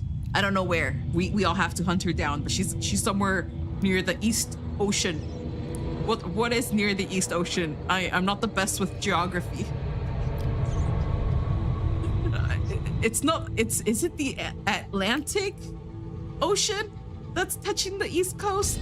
And then it's the Pacific Ocean touching obviously the west side of the US, right? I don't remember anything, guys. I literally had my memory wiped right after high school. They erased everything. I got really dumbed down. You know, years do this to you. Life throws stuff at you. You just become dumber. Yeah, that's me, guys. He was talking about how amazing you are. Nah, I'm not amazing, guys. Nah, I'm not amazing. I'm like, I don't even think I talk very proudly of myself. I'm old. What's wrong with East Coast? What do you mean, what's wrong with East Coast? What is wrong with East Coast? A little hit. My state is a meme. Is it bad if I tell you guys that I don't know much about memes? Like, if a meme gets popular, just so you guys know, I'm gonna learn about the meme like 2 to 4 years later. This is why I'm really promoting the whole Granny Vel aesthetic, okay? I'm literally like the granny that barely starts to understand like the new memes and jokes and language and slang. But it's just so late that now they call it cringe. I'm on the East Coast. Okay, so there's 2 people on the East Coast. There's nothing wrong with the East Coast. Oh, it's Ohio. Wait, but what's wrong with Ohio?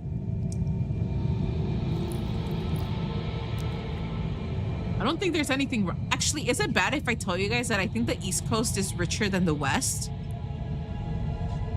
I do feel like more rich people live at the East. Why do I feel like this? Well, it's not just that. I also feel like there's more Caucasians on the East side versus the West side. But that might just be me because of the stereotypes in the movies.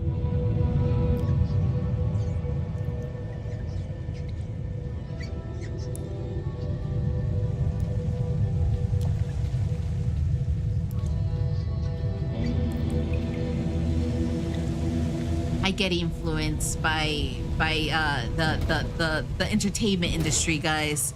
All of my knowledge is based on movies and TV series because I was shut in, and I still am. I bet you guys the only time I'm gonna start seeing things differently is the moment I actually go visit something that's not, you know, something that I'm not familiar with.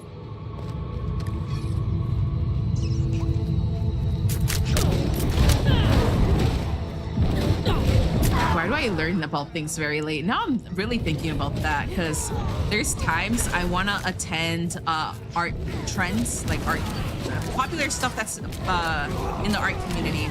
And I always attend things like super duper late. And that's on me because I realize it's not just art, just anything that becomes a trend, a meme. I'm never really there. Someone actually watched my TikTok history and they told me, oh, I watched this like 2 weeks ago, and they were scrolling through my TikTok and they're like, why is it showing you everything from 2 weeks ago? And they were like, damn, you're so behind. And I'm like, I'm shocked. I'm like, what do you mean I'm behind? And they're like, well, you're not seeing anything new. You're literally getting updated like very, very late things. And I'm like, well, it's new to me, okay? It's probably because I don't scroll on social media too much. It's probably giving me old information, all because I don't lurk on social media for too long. So the information in the stats probably consider it new to me, even though everybody like that's a little stuck to their phones gets like updated to like the most recent thing. There's even times where I look at something and I tell them, oh, did you know about this? And they're like, yeah, I knew about that like weeks ago. And I'm like, oh, really? I don't know. I'm always so late to the party. I think that's the phrase. I'm always so freaking late to the party for anything. It's all because I don't lurk on my phone. I literally leave my phone. Someone's getting to know me like this. Belle, guys, me, Belle. I use my phone until it's about to die, and then I forget to charge it. And the reason I don't care about my phone that much and I let it die, it's because I don't use it as much. I only use it when it's necessary, and then I just leave it to die. I only prioritize like the TV and maybe whatever I'm gonna be doing on my PC. But my cat is scratching on my seat. I can't allow it to do that. Other than that, I don't even know why I don't use my phone a lot. Maybe it's because I felt burnout from just being on my phone.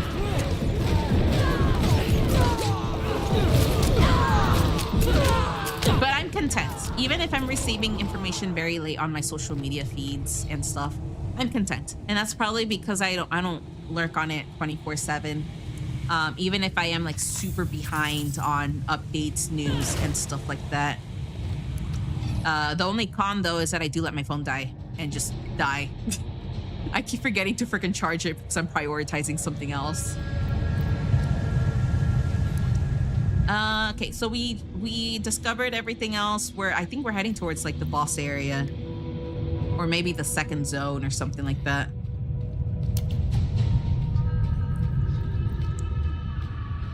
I'm talking too much. People are gonna be like, oh my god, when are you gonna start the game? I don't even know, okay? It's just me, guys. It's my voices. I'm letting them intrude. Hey, that's me. My friends always get mad at me because I never charge my phone. Oh, yes. Because there's times where I have to go to an appointment. I have to go shopping for food. You know, like I just have to do something that requires leaving the house. And I bring my phone. I never check it. I just bring my phone. It's like at 10% battery. And they look at my phone and they're like, Nell, why don't you change? Why don't you charge your phone? And I was like, what do you mean? They're like, it's at 10%. This is like the 25th time you bring your phone when it's about to die. And they're like, oh, it's like we have to remind you every day, or like whenever I'm about to go somewhere, and they have to remind me to please charge my phone 5 hours ahead of time, just in case.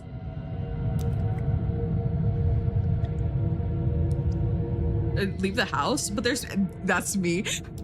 I don't even know. Even if I do go out, I hide behind people.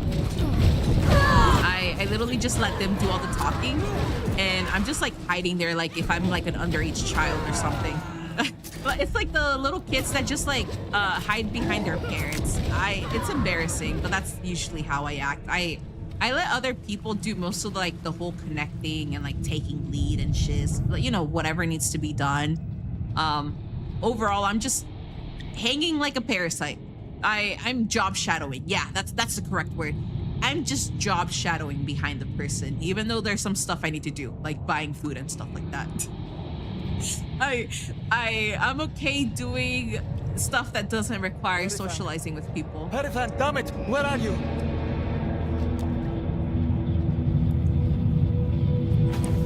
Oh, I'm gonna have to defeat this one. Oh, don't attack me!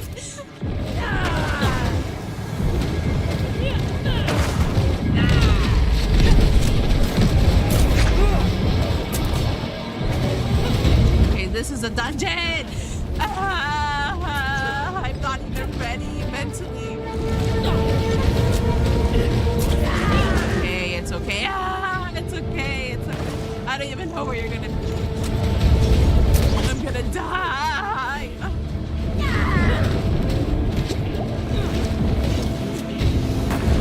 I'm gonna die. They're invisible. And I'm here. I'm gonna die. This is me, guys. Even when I'm offline, I cry to myself. It's a motivator. As long as I tell myself multiple times that I'm doomed, I think it works. Maybe not.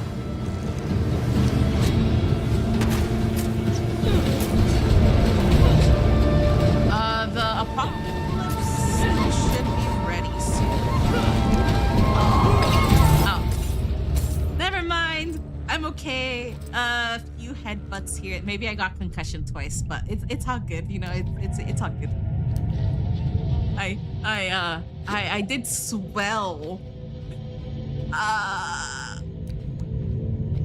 Before we start the dialogue, I leave the house for groceries and doctor's appointments. Okay, when I went to the doctor last time, they were like, do you need us to like, we need verification that you want us to contact other people for you. Basically that other people have the rights to make appointments for me. And I freaking quickly signed that piece of paper. Cause like, I understand when I have appointments, but I need someone else to deal with it for me, like make the appointment for me and I can just attend. Same thing for groceries. I mostly just go pick up what I need and then I come back home. There's times where I do tell myself that I need to kind of be social, like around other people, but I'll just stay quiet in my corner, just listening. And I did warn the people ahead of time. Like in the event, I did warn people and I tell them, I'm not trying to be rude. I'm not trying to be mean.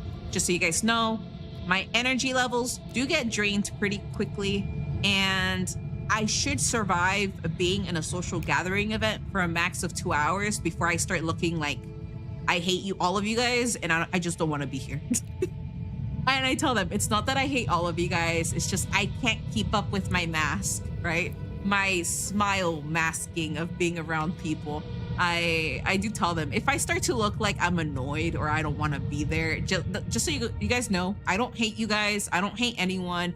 There's a high chance I'm mentally not there and I just want to go back to my room back to my safe space and just be in an area where I'm by myself. And I don't know, it's just I just try to explain it. Like, I'm okay being around people. Like, I don't hate people. It's just I can't keep up with smiling and looking like I'm having like the best time of my life 24/7 or something like that, or like longer than freaking an hour. It's I'm trying. I do try. Oh, hello, Nelly. Welcome. Don't tell me you're gonna say that it's AM for you. That it's like 2 AM for you, maybe. No, it's almost 2 PM. Oh wait, never mind. It's PM. So it's, oh wait, I keep forgetting. You only say AM when it's my morning. It's your afternoon already. Fudge. I stream late, guys. Well, technically, I technically stream late. If I streamed early in the morning when nobody wants to be here, and Nelly would have come in and be like, Belle, what are you doing up? You should be in bed, even though it's my morning. That's because it's like freaking 2 AM on their side. Here it's almost 2 AM and it's cold. See, Nelly, now you're fighting against someone. Both of you guys are like literally in the opposite time zones. When it's like 3 AM for Nelly, it's 3 PM for someone else. Sleep. It's 10:50 PM. I have like maybe 40 more minutes to stream. Maybe.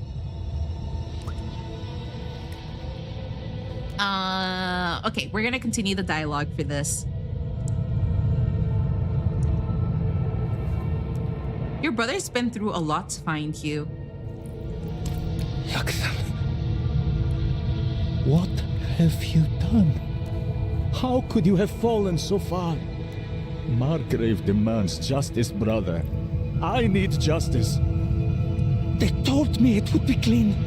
Lift a few purses and send them on their way. Nobody was supposed to get hurt. I didn't kill anyone. I ran, and they punished me for it. You must believe me. You'll never convince the others. We can't return to Margrave. Can you walk? Look them. These are old smuggler tunnels, right? We'll follow them south, somewhere no one knows us. Start over. Thank you for your help. He's an idiot, but he's blood. I can't just... Can I trust you not to tell anyone where we've gone?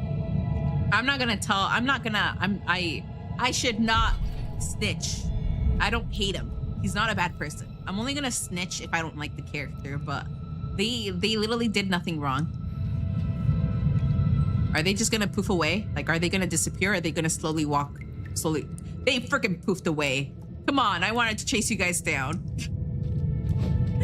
I could have. Why isn't there a ladder by the guys? Is it me, or is there literally no ladder at the end of these boss rooms? Like the last 3 dungeons I did, I had to run all the way back. But that's probably because maybe I'm just too blind even with my glasses on, and there is a freaking tunnel. Oh, actually, there was something else I was gonna explain. On the map section where it tells you where every single dungeon is, I'm wondering why they're not telling you about the cellars. Because there's times I'm running around and there's like a golden cellar or like a little dwelling cave, right? And I'm like, okay, that's not a dungeon, but it's, you know, it's a place where the butcher may spawn. It's just like a little mini place, right? And it's nowhere on the maps. It doesn't mark it. And I would like them to mark it just in case I ever want to return to a particular dungeon or cellar or just something, like something small. It's not like a really big, deep dungeon. I tried to see if I can turn it on in the filter section of the map, but it's not there. You can use the emote wheel. There's an option to leave the... Wow. See, this is why I wanted to ask. I know I made myself suffer like yesterday with the last 3 dungeons that I did when I was leveling up. But I don't know. I did tell myself yesterday, like, oh, it's okay. I'll stream this for tomorrow. and I'll just ask someone in chat if they know like a really quick way to just like leave dungeons and stuff like that. It's because I knew that someone was gonna know how to do it. You said it was actions wheel. I have to click on E. Leave dungeon. Okay. Travel to, no, we're not gonna travel to Yes. No, we're gonna keep doing the side quest and more dungeons. I learned the hard way since Venerius that I'm not gonna leave to more side quests until I finish the dungeons from the area and the side quest. Basically, if the side quest and the dungeons are within the same exact zone, as in like the highlighted territory, I can do those. But I'm not allowed to do anything outside that highlighted zone unless I have to move on. Like I finished everything that needs to be done there, right? I feel like that's why I kept dying multiple times. And it's because I immediately went towards a quest that was a little too high for me. And I was not prepared for it because I didn't do any dungeons. I didn't prep, I didn't level up, I didn't do shiz. So that's why we're gonna go ahead and just finish everything that's like around this little town. You could ask me yesterday. I forgot to ask, okay? I literally forgot. I'm forgetful. Oh, there's people. I think they're grouped together. A mage and who's the other person? It's a warlock and a mage, right? I'm pretty sure that's who's yeah, okay, it's a warlock and a, wait, is that a spear bear? I couldn't tell if it was, I know one of them was a warlock. I just don't know what the woman was because she had like a spear, but I don't, not a spear, like a wand.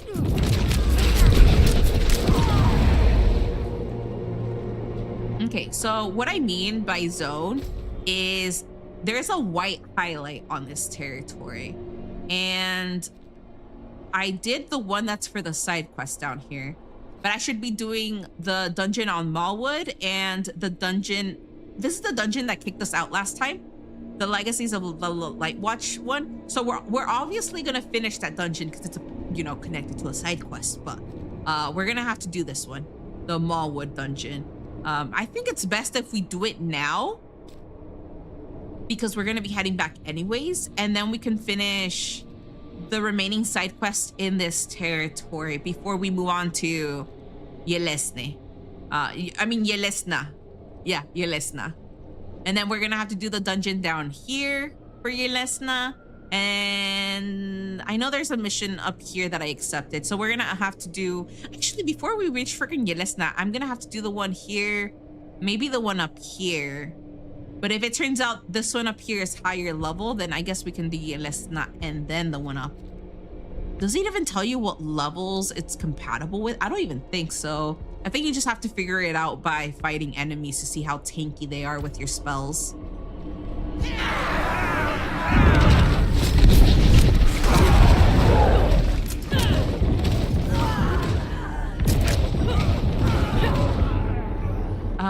That should be it for these guys. I should be reaching level 25 by the time I reach like the dungeon on the other side. How full is my... Okay, I think I have enough space for... Nah, I shouldn't risk it. I should probably head towards the town. Break everything before I head towards the dungeon, because my bad luck with dungeons is that they give me too much loot. I'm gonna replace that one, break it down. Yeah, I'm gonna break down everything in the nearby town. It freaking changed it to Yelesna quest. But yeah, no, the dungeon's really close by anyway, so we're gonna focus on that one.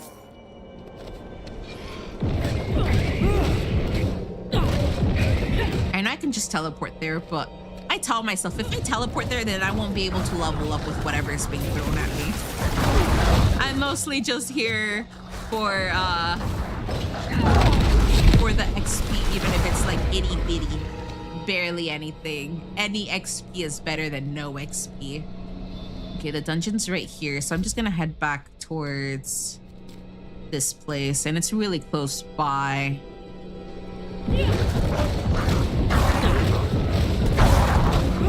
I hope the dungeon isn't bad. I realized that when I was doing the dungeons up near Sanctuary, I could have done it in a different order, so I wouldn't have suffered. That one time I died, the way I would have changed it is I did the core Dragon Barracks first, then I came to the Forbidden City, and the one I did last was Mercy's Reach. I feel like the best way to do it would have been core Dragon Barracks, Mercy's Reach, and then Forbidden City. Forbidden City is where I died. It's purely like supernatural vampiric based. I forgot, but one of the vampires had 2 abilities, which was to freeze and to bombard me. Obviously with a big swarm of bats and other vampires and skeletons, you know, like it was just like a swarm. And the swarm, I was able to defeat the swarm, but they really like drained the heck out of my life and potions and stuff. And the moment the vampire looking thing like froze me, they bombarded me, and that's when I freaking died. I was planning to dodge so I can wait for a heal, but I couldn't succeed. I told myself if this was in hardcore mode, this dungeon would have been the one that freaking killed me based on my build. Yeah, we're gonna go here. I'm gonna just like freaking delete everything. Recycle everything. Need something forged? And then we can go. We're gonna recycle. Wait a second. Okay, it's still it's horrible. I'm just gonna delete everything. So far, if I break anything that I like the aesthetics for, it still like saves it. I don't think I'm gonna worry about gear, not until like I reach higher levels. All items, yes, delete everything. I wonder, can I increase my, nah. I don't think they allow you to like just extend it by 1 or 2 more rows, right? This is how max it is. It's just 3 rows and that's all we get. I think the only one we can extend is like the one in our little staving area, the chest one, but we can't extend the personal carry-on bag, right? There's times I just want to increase it by like 1 more row, and I don't know. I just feel like they won't allow us.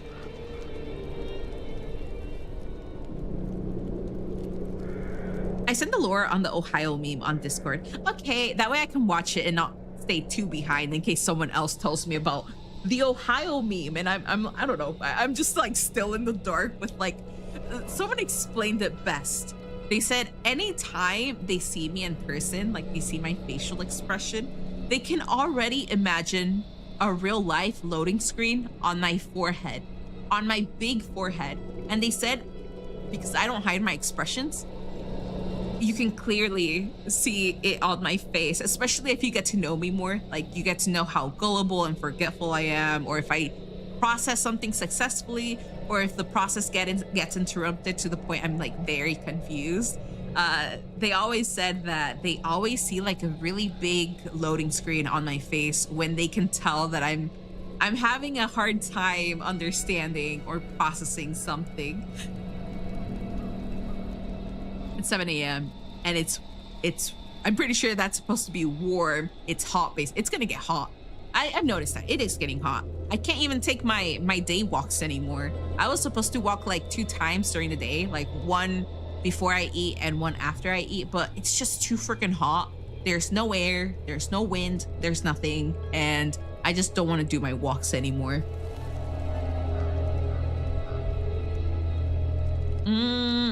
It's not that bad. No, you can't. Wait till you get to do bosses. You most likely will leave loot. Nah! And that's the thing. When they don't allow us to pick up loot because of how overcumbered we get, basically. I'm a big looter. I loot everything I see. I don't want to leave anything behind, even if it's considered trash and worthless. Like, come on, everything can be turned into either materials or money. Everything has use. I and this happened yesterday when I was playing. I had to leave a few items in the dungeon. I had to leave a few items lying around the city, just lying around somewhere, because it'll give me a new loot item, and I'll have to choose what to drop so I can pick that one up. And so the way I prioritize things is drop any gray items and keep anything above a blue. But if I'm full of blues, then I'm like, okay, take out any item that keeps repeating on style. Like, just take out any item that is repeating on like the exact same aesthetic style, and just grab the new item. It's hard, okay? It's hard letting go of things. It hurts my soul. It hurted all those times I had to drop beautiful loot yesterday, and it was just there on the ground.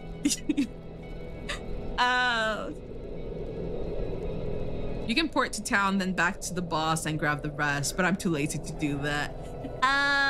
No, I didn't do any of that. I just, yeah, I just, yesterday I just left my beautiful items out in the wild of Sanctuary.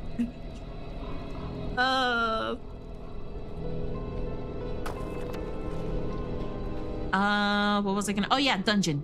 We're gonna have to do the dungeon, level up to level 25. And then after leveling up to level 25, we go to the dungeon, where the side quest is.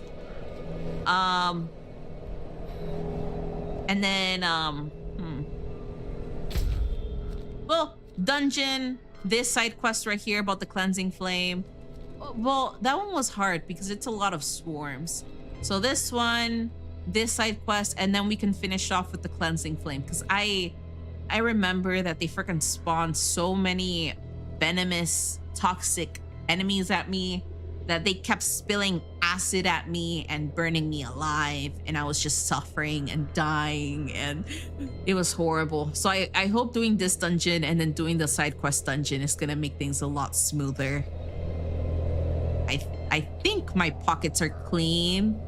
I have enough. Well, I'm about to invest one of the skill points into Apocalypse again for 5 out of 15. When we reach 25, though, we can invest on the Annihilation one. Since we're doing a fire-based build for this female character, this female Warlock, when we reach level 25, and I guess we reach level 26, the level 26 point we can put into Annihilation, and then we're gonna be putting the rest into Apocalypse. When we reach level 30, we're gonna go ahead and turn this maxed out Doom skill and activate Doomfire Ritual. So that way everything turns to fire. Just fire all over the place. It's gonna match her red eyes and bloody red skin and red eyeliner makeup or something like that.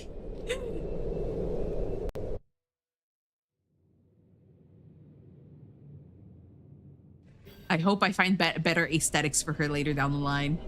No, I didn't feel like leaving. That's an oopsie from me.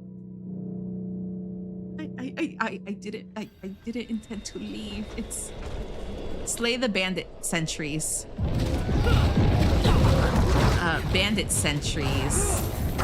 Hopefully things go smooth.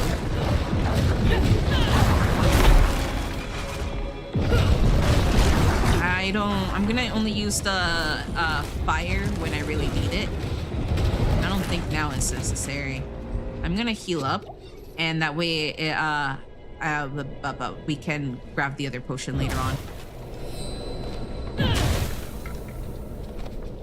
One thing I've been noticing about these dungeons is that they do have lore, but it just depends whether I find it somewhere or not. It would have been nice if it's more lore, like more dialogue, but it's only been like one. I think it's like only one piece of paper about someone in that dungeon.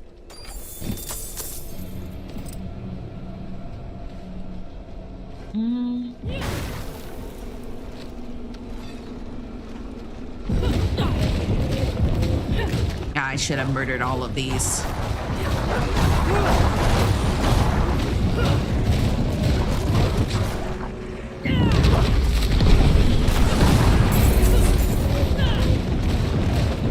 Okay, this one's gonna go down.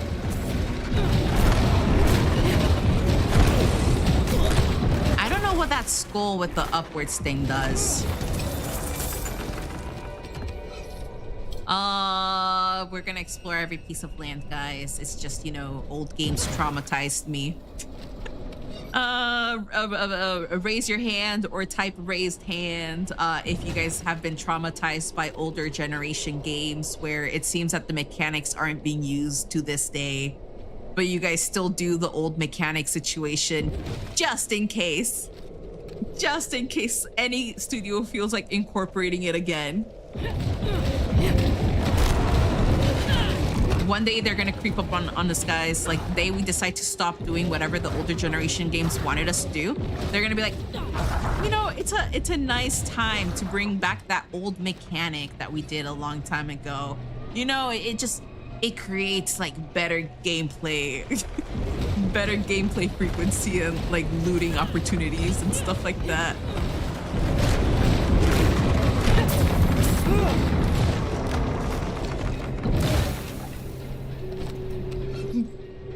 All of you guys are agreeing. Well, I'm going to bed. I'll watch you on YouTube. Yeah, it's all good, Galf. Again, thank you for being here. Bye-bye. Good night. Sleep well. Don't let the... I know, but don't let the bed bugs bite. Literally, guys, there's people out there who, for some weird reason, they just don't understand the process of not touching stuff that isn't yours. But they go out scalping for furniture out in the garbage, and it turns out that it has freaking bed bugs, okay? I don't know, it just freaking happens. I know people see like nice looking furniture out in the dumpster or like outside somewhere, but like, come on. Don't touch it or like be near it if you don't know the reason why a really nice looking furniture is like outside. It's sussy, okay?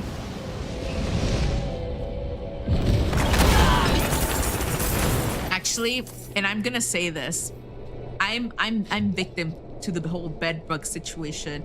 A long time ago, my father found a bed. I don't know if he bought the bed or if he just found it, but he found the bed when my parents were getting back together, and he did warn us that the bed had bed bugs. And oh my god, I was okay coping with the fact that the bed had bed bugs because I didn't want to sleep on the floor, but like, come on. The bed bugs literally like expanded because we lived like in a itty bitty trailer. I think the trailer was like mostly made out of wood or something, but by expanded, let's just say the bed bugs started like appearing on the roof. Obviously they started invading like other furniture. They started being on the roof of the house. They freaking just went all over the place. I think his plan was to temporarily have the bed and just like throw it out later on, and stuff like that. But the thing is that it doesn't matter how many times they freaking fumigated and poisoned that damn house with all the bugs, or like let it freeze overnight, or let it heat up during summer without any like air conditioning. It doesn't matter how they try to torment every single thing that exists in that house. Those bed bugs were resistant. They never died. No amount of poison, no amount of extreme cold or hot temperatures, nothing. It's just, they're there. They're freaking there. And I got so freaking tired of it that I got traumatized. I got so traumatized. Anytime I felt anything itchy around me, I would be so freaking scared it's a bed bug.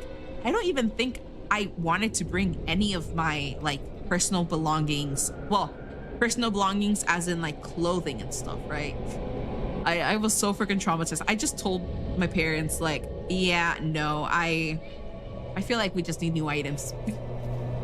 I know we're poor. I know we don't have a lot of money and stuff, but I'm like, come on. Should we really risk bringing bed bugs with us to like a new location? I think, and that's not the only time. We've also had bed bugs even before that. Like when my parents were divorced, my mom brought a couch she liked from the dumpster, and she thought it was just a nice couch, right? It's out in the garbage. It's well, she liked it. She just moved it into the damn apartment. It had bed bugs. Yep, that couch had bed bugs, and we had to live with those bed bugs for like I'll say like around almost 4 years. Obviously, that's when we moved, when our parents were joining back together, like when my mom was getting back with my dad. And then that's where I told you guys the story that because we were moving in with my dad and there was no furniture, no beds, nothing in that new trailer, he brought in a bed that had bed bugs. And this is why we didn't mind. We've already lived with bed bugs for 4 years because of that freaking couch. I told him I don't mind living with bed bugs on that bed as long as they don't expand throughout the entire house. But oh, I was wrong. I had to live in that trailer for a year and a half. I'm gonna say it's been like a year and a half, maybe just a year of dealing with that entire bedbug situation, especially how they were like moving all over the damn place. And that's why I was done. I was so freaking traumatized. I was like, okay, if we're moving, I don't want to risk bringing these ugly little freaking bugs around me. And the thing is, those bugs wouldn't bite my little siblings. They'll come and bite me. I don't know what's so special about my blood and why they target me over my freaking siblings. It was just so disappointing, telling my siblings how many freaking bites I get in my entire body. And then they're like, oh, I don't have any bites on me. Like, I'm okay. And I'm, why are you guys okay? And why am I being bitten all over the damn place? I know people talking about like bed bugs and stuff is like, ew, like that's not something to be proud of, but I'm not speaking about it in a proud manner. It's more like it happens and it sucks, especially when you have like zero say on what happens to the furniture. Because I know, like, even if I did tell my mom to take out the couch because of bed bugs, or if I told my dad that having the bed was like a bad idea, they would have still like freaking had it. They would have like, they wouldn't even listen to me. I'm a kid. They're gonna tell me the same exact thing they told me when I was young. You're just a kid. You don't know anything. And obviously I'm just a freaking kid. Like, I don't have any say on anything. It's just, I don't like just, I was okay coping with it until it was just too much. I always kept getting like freaking bitten. I don't know why I was like the freaking target of bed bugs. Maybe they have a blood type. Maybe they just like a particular blood that I have. But the thing that sucks is that I was also anemic back then. So imagine someone anemic always being bitten by bed bugs every single day. Those bed bugs are eating well. They're eating so fine that I'm being left with like zero blood.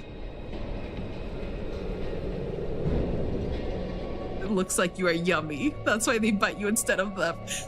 And it sucked. It honestly sucks because I know my siblings kept hearing me complain about being bitten on my legs and my arms, just overall being bitten.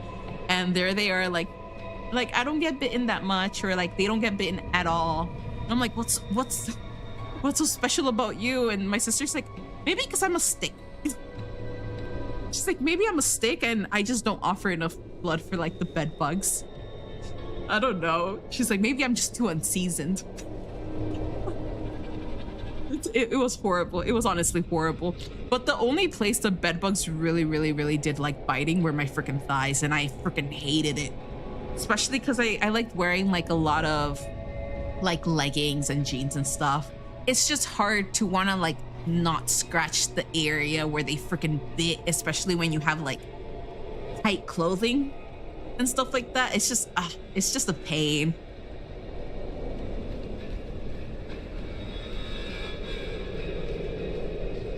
I didn't mind when they would like bite my arms because it was like easier to control like the bites. But the freaking thighs were like a pain in the butt.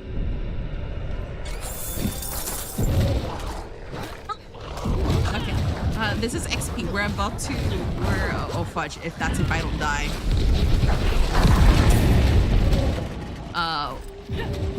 We're about to unlock Annihilation, I believe.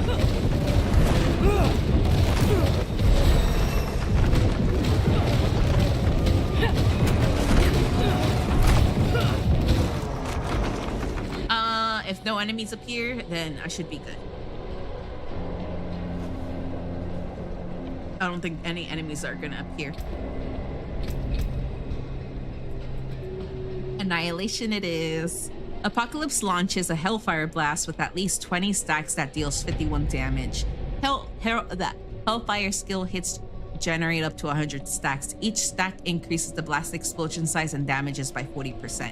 I just don't know if it's as good as our Armageddon ritual, but the thing is I'm horrible at building up skills, if that makes sense. Like doing one skill that leads to another skill that leads to another skill. It's too complex for me, and so I don't even know if I'm gonna be able to take like full advantage of this.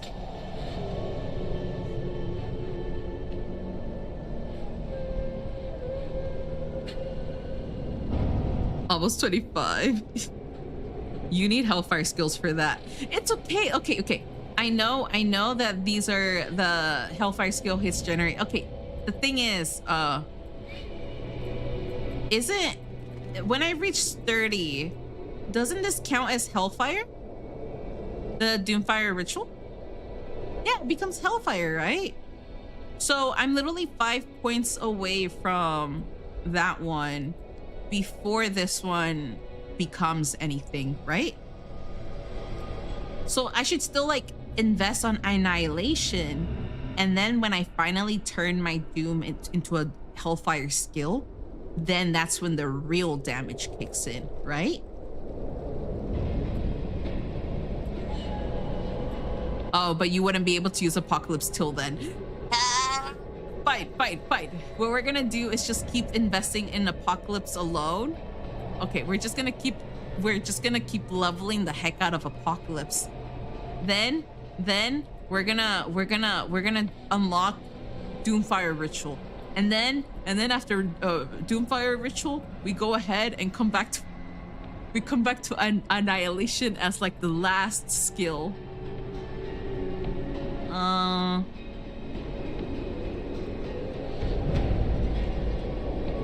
Yeah, let's just invest everything into Apocalypse then.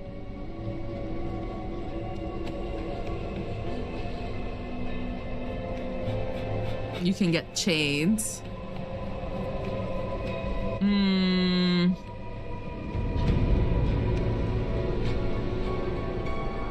You know, I'm just gonna make myself suffer. We're gonna keep building this one up. We're gonna keep just building Apocalypse up until we reach like level 30, and then... Why am I like this? I literally don't want to touch any other skill so far. Because this is gonna prevent me from using Apocalypse, we're just gonna level the heck out of Apocalypse. We're gonna just level the heck out of Apocalypse. We're gonna treat it like I'm still not fully understanding anything. I'm a little special in the head, okay, guys?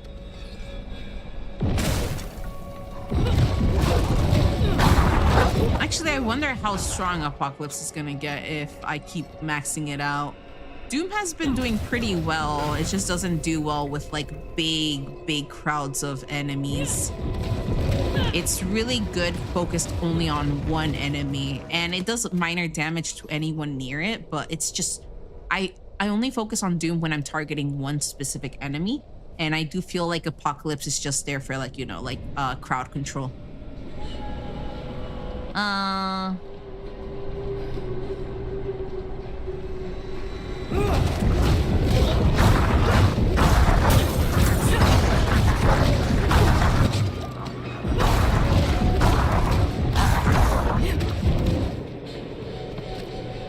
feel like there's a little piece of lore for this cave somewhere, and I just either missed it or I haven't reached the area just yet.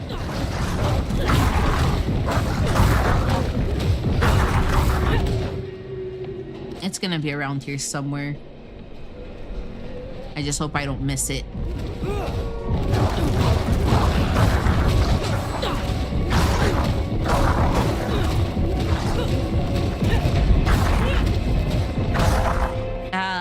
Where the fudge? Nah, I don't think this area is gonna have any of the lore stuff. Mine is like level 30 and it does 30 and I'm gonna think that's a 30 meter base. And it goes to billions when it crits. I don't. Okay, all I'm gonna say is I don't know much about game math on like XP damage and stuff like that. But if you're gonna say it goes to billion when it crits, I'm just gonna think of really strong build, does a lot of kaboom, it kills everything instantly. That's how my brain's gonna summarize it. Goes a lot of boom boom, everything goes wham and it dies. Oh no! Oh fudge! Oh fudge! I was.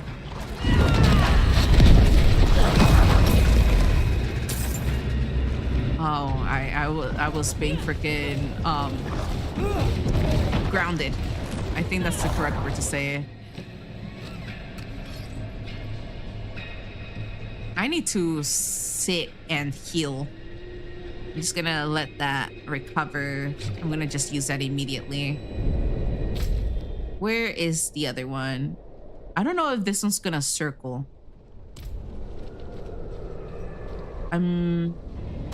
Should I go the other way? Maybe not the other way. Maybe I'm gonna go this way. Because the other one's just leading straight upwards.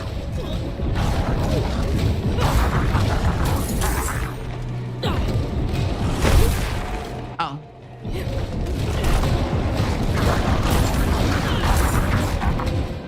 I literally don't know how to build a good thing. And it's still connected to me not understanding game numbers.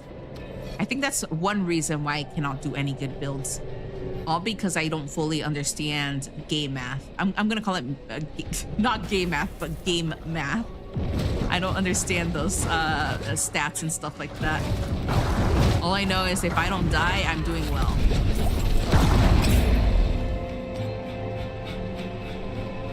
It's gonna get tough. And if I'm not careful, these wolves are gonna kill me deeper in this little dungeon.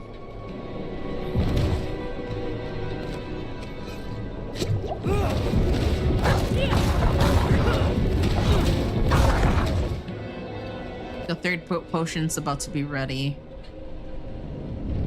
And I'll just let the fourth one slightly go. Pretty much, yep. I did try to understand the mathematics of like damage and stuff in the past, but for some weird reason, my brain just doesn't want to process anything. It just like stops processing things during a certain level. And I'm like, okay, fine. If I don't die and if my enemies die within a certain amount of like timing, like seconds, then maybe it's a decent build. But I'm pretty sure others are doing like way better.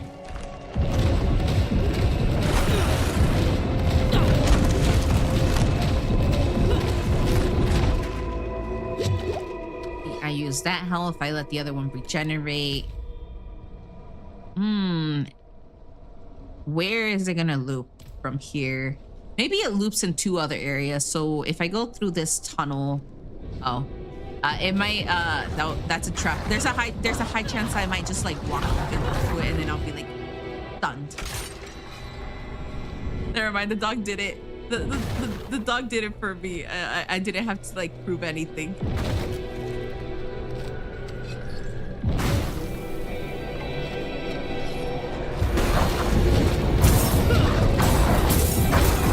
Everything turns to money. I keep forgetting about that. And I just keep moving.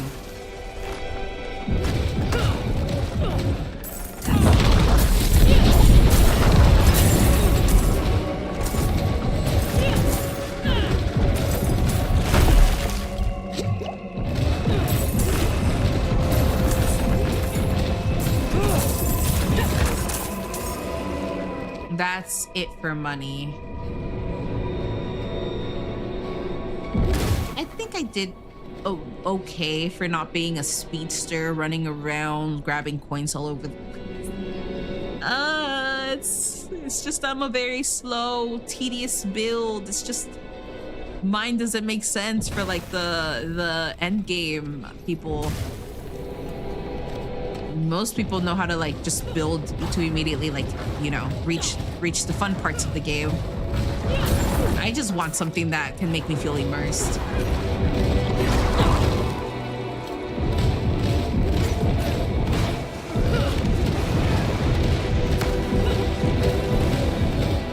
Just keep hitting her slowly. You know, since she's really close to me, we can hug. Oh.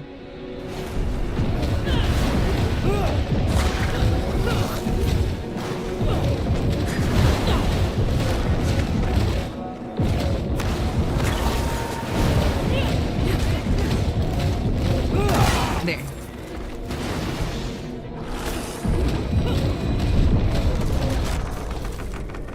I need this one. That's where one of the bosses. Maybe this one's like the round one. There's a codex. I don't know what the codex was, but it was gold, and I just grabbed it immediately before reading anything.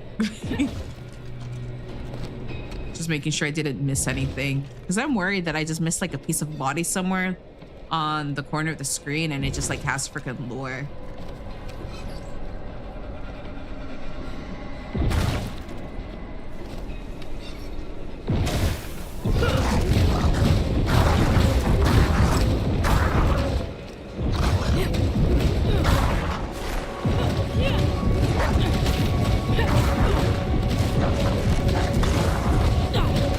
Everything's coming at me.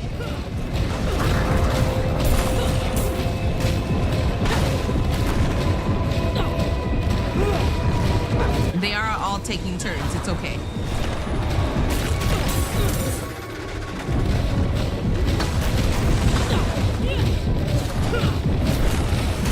No, I'll have to pause. Oh, fudge. That one forgot.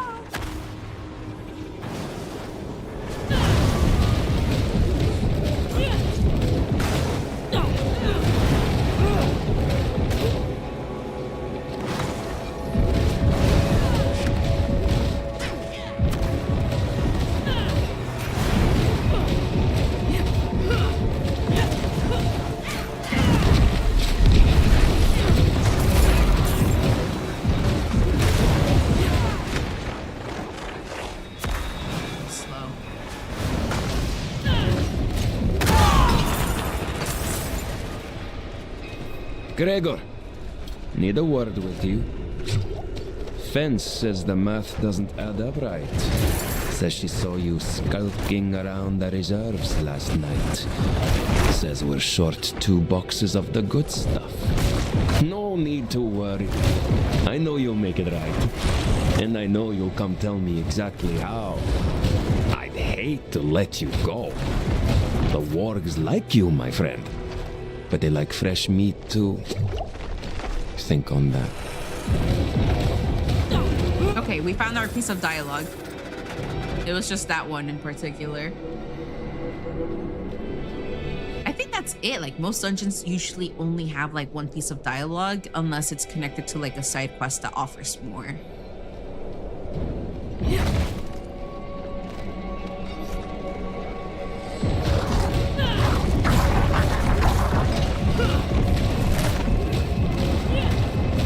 I think that dialogue is basically like a summary of someone that is deeply connected to the dungeon. That is, it's just an overall, it's the summarized lore of what the theme of the dungeon is mostly going to be about.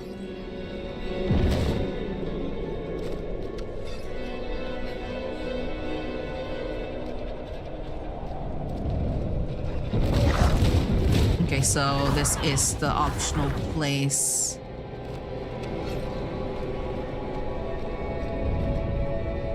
And then I would just go back down.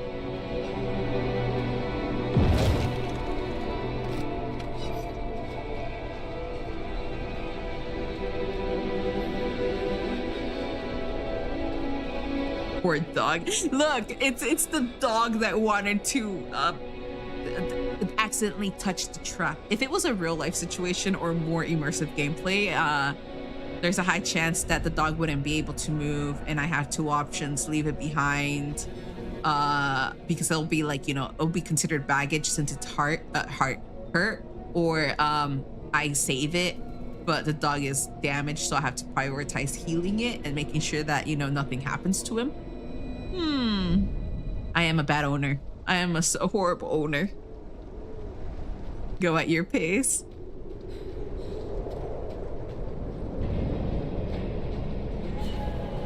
I don't know. If I do have the opportunity, like the more I learn about a certain game, the more I want to play it differently. That's why I have a habit of finding every dialogue, leveling up to the point I can unlock hidden dialogue and like extra choices that most people won't really like be able to choose. In a way, I like breaking a game or seeing what's possible if you do the most tedious, boring stuff at the beginning of the game. Again, most people just move along, right? They just move along. They want to experience the story. They don't want to stay at the prologue until like they're level like 30 or something. They're not gonna like stay there and just be like, you know, I want to sit here in the prologue for like the next 16 hours of my life and just repeat this one action multiple times. That's me, guys. Hi, I'm a person that plays games in a very boring manner just to see what's if the game's hiding anything from me. That's another trust issue I have. I always feel like games are hiding something from me, like they're hiding dialogue or like hidden situations. You know what? All of you guys are grabbing me too much. You guys need to share.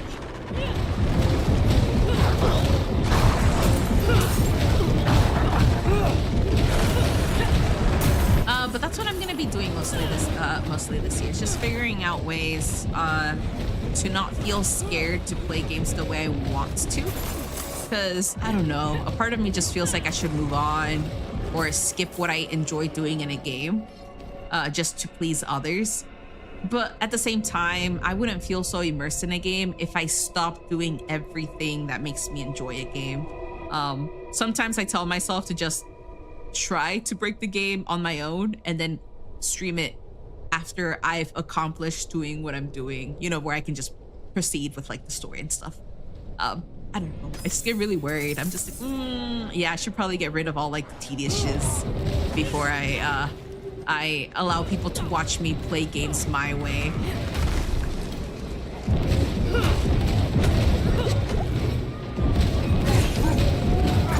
But I also told myself maybe it's gonna be fun for people to watch or be able to experience things they wouldn't really be able to experience if they themselves aren't that patient to doing stuff very early in the game.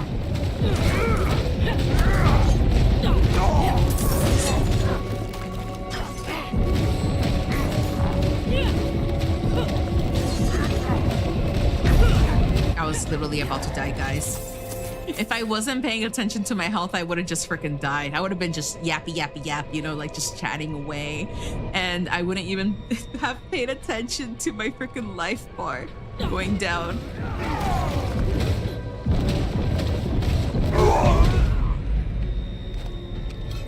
I keep getting stuck to locations. They're dead, right? Yep. I feel like I'm reaching like the boss area. Yeah, travel to the skeletal rise, and I feel like that's where the boss is gonna be. I'll let this heal for a bit. This game has a lot of secrets, and okay, like I said, I've played a lot of games growing up from different consoles, and that's only if I was lucky enough to have access to them. I don't know, through cousins, through friends, because my parents found something on a good deal on a discount somewhere in a yard sale. I don't know. If I had my hands on something, I'll experience games. And based on what I've learned over the years of just playing anything that I had access to, well, whatever I can get my grubby little hands on. It just made me really enjoy wanting to find stuff that others may not really have the time to do. I enjoy discovering lore, extra dialogues, extra options. I really do enjoy it when companies just add a lot of different actions that is hidden because, I don't know, you need to have charisma level 20 during the prologue, or sneak level 50 during the early section of the game, even though no one is at level 60 sneak during that time. You know, it's just, I don't know, it's just, I'm freaking repeating myself so many times. Overall, I like doing stuff that makes me feel like I'm accomplishing a lot more than just the very basic standard stuff.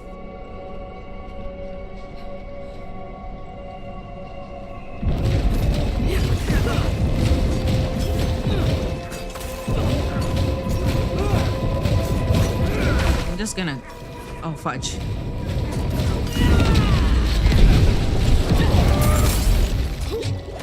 Oh, they froze me. Who freaking froze me? I need to get rid of whoever the fudge is freezing me.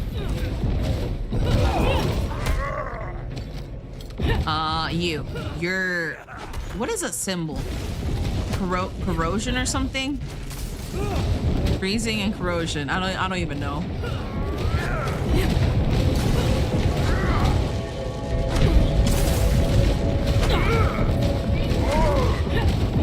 I think I'll be able to defeat him even if he drops my health low. Oh, fudge.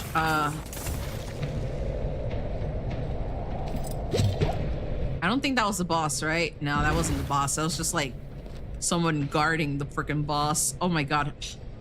I'm just getting worried. What if I don't survive, guys? What if it one-shots me at a time where it makes me use up all of my heals? Oh, thank goodness. I thought the boss was gonna be right here. Oh, I'm so grateful that it's giving me an opportunity to still level up. I'm so grateful for all of you guys for giving me your beautiful XP, your attention. You know, it's I really need the next level to level up Apocalypse. I just need to reach level 30 and I'll none of their deaths will be in vain. It's a pleasure working with all of them. Oh no, my health. My health. Here. All of you guys want a piece of me. Just get it. Just get it. I think I should stay here. You know, enjoy the scenery.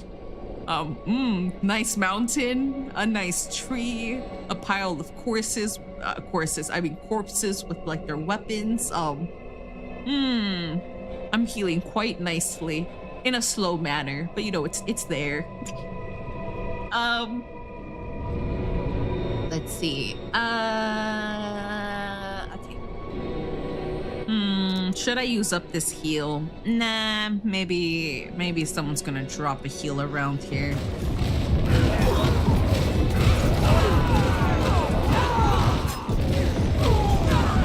Someone's freaking sneaky over there. I don't like poison. I was never a fan of it.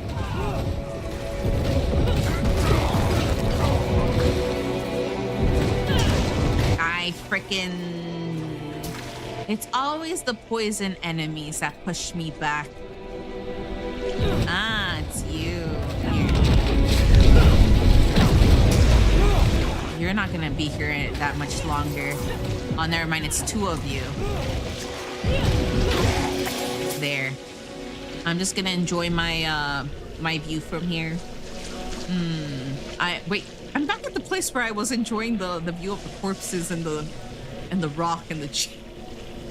I'm exactly at the same place where I was resting before.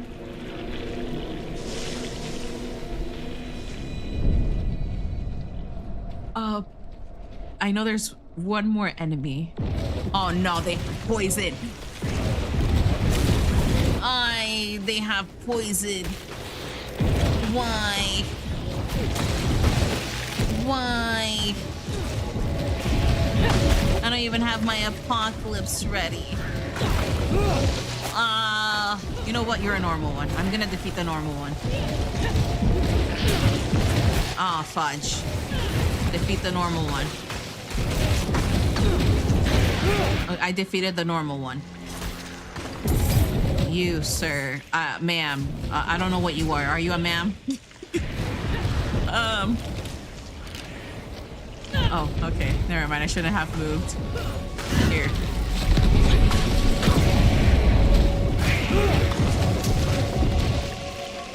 It's just you and me. We can tug of war this. I don't think it's gonna do me that much damage. Well, I have to. Okay, no. I thought I had to prepare for the skeletons. Is there anything else? No, there's nothing. It's just dead corpses. I need to grab that, but I need to wait for this to. I don't want to sacrifice my health. Health is valuable, guys.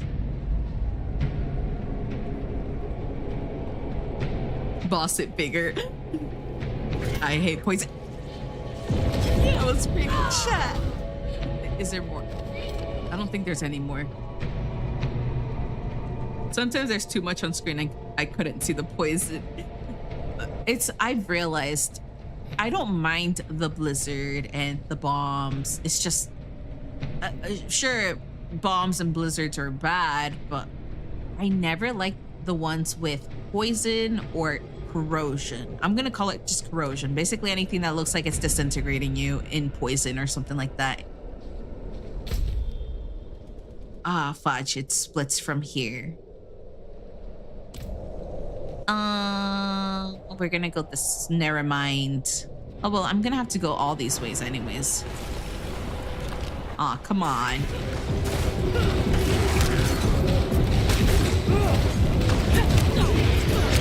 Don't use my good skill just yet, because there's a high chance they force me to use my good skill and I need it later on. There, they dropped the healing potion that I can use.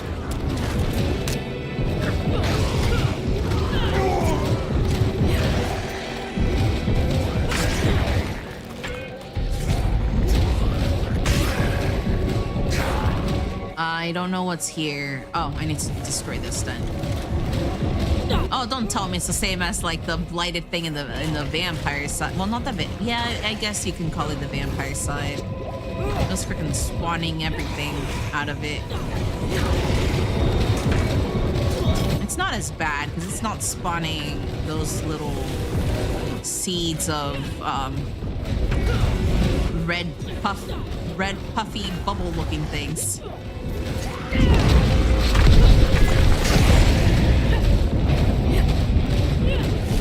Oh, fudge. Come on. Come on.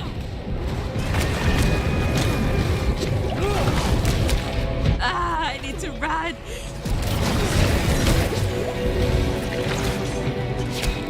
Leave me be. Just follow me, guys. If you guys really want a piece of me, just follow me down here. Just let me heal for a bit. Everyone take turns. Are you all taking turns?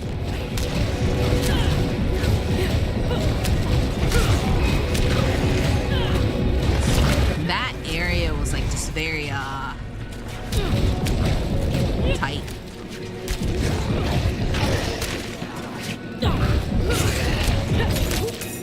There, another healing potion. I keep forgetting that this one's just very shieldy.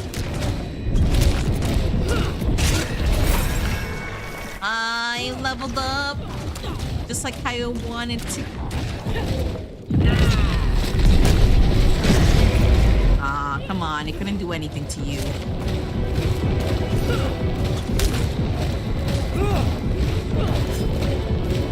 And we are just gonna stay here. It's okay. It's not doing a lot of damage. I don't think so. It's just more XP for me. Oh, why would, no. Yeah, oh, fudge. I forgot about these ones. These ones aren't that bad. Well, nah, these ones aren't that bad. Unless they start shooting like they have almost like semi-rifles or something like that.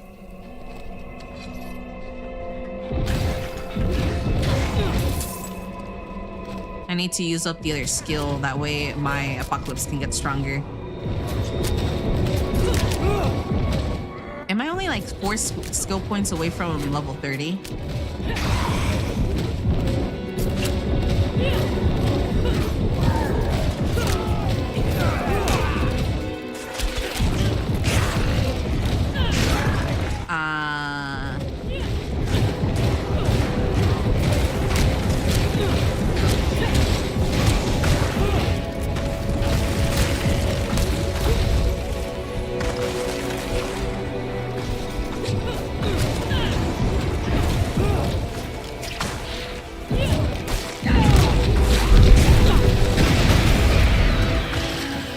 It's expanding. Yeah, if I keep leveling up Apocalypse, it expands pretty nicely. Let's do that. Well, actually, let me see if there's anything stronger. I don't have anything strong. Well, other than this one. And this one just by 1 point. Yeah, nah. Oh, it's the skill.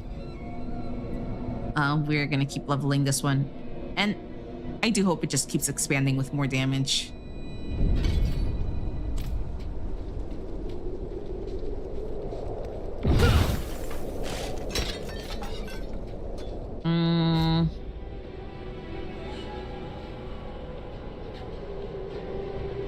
Yeah, it's a full-on circle. We're gonna go ahead and do the circle.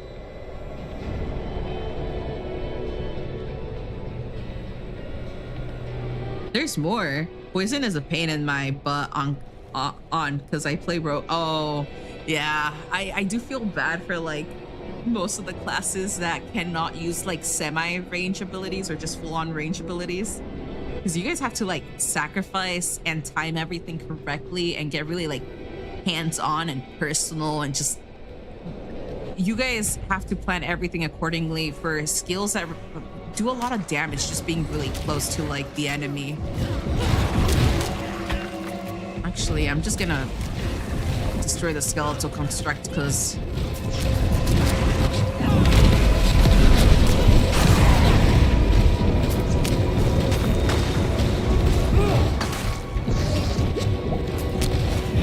I need to get rid of you.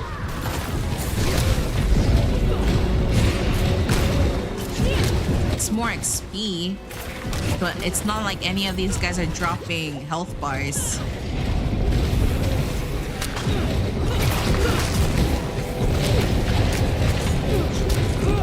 I only have one more before I'm forced to like back out.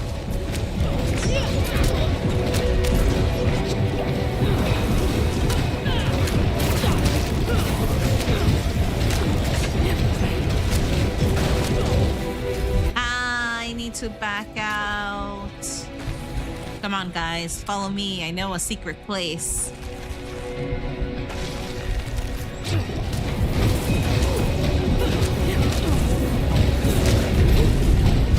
Damn. Oh, damn. I need Apocalypse. And it's ready. Oh, fudge. My freaking health. I was gonna freaking die. I need like 10 seconds. Come on, guys. Follow me. No, don't follow me.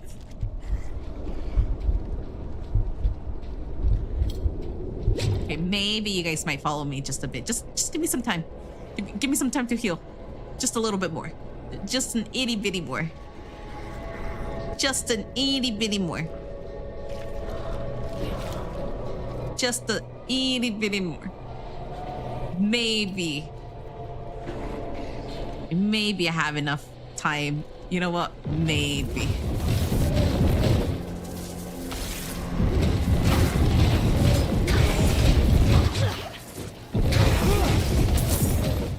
Is that it? I'm pretty sure I left the rest behind. It's okay. We're gonna return to the rest.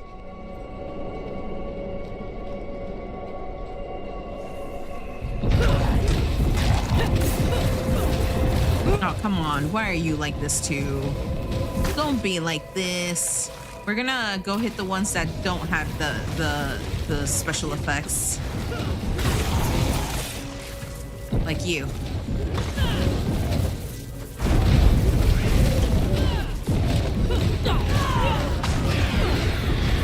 And then we're gonna take our time with this one.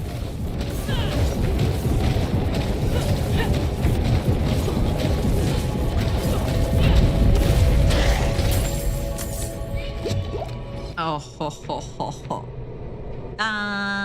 We're gonna go complete the circle.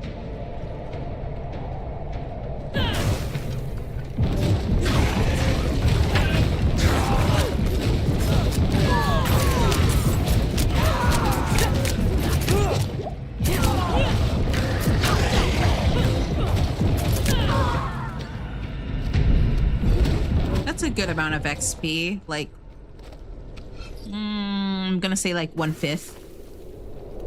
1/5 of XP.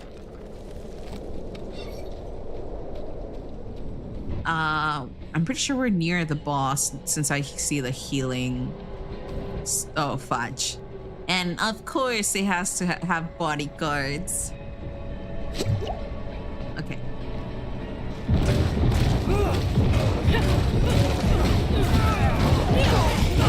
I'm not gonna use the ultimate. No hiding person, right? Okay.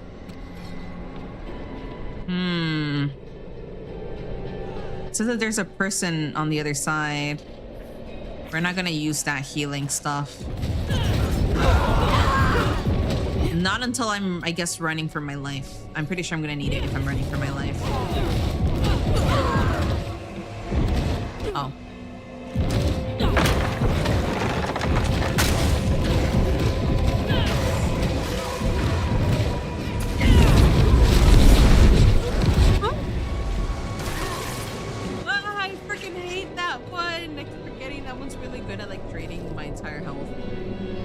I'm not gonna leave immediately. Just want to take some of these with me.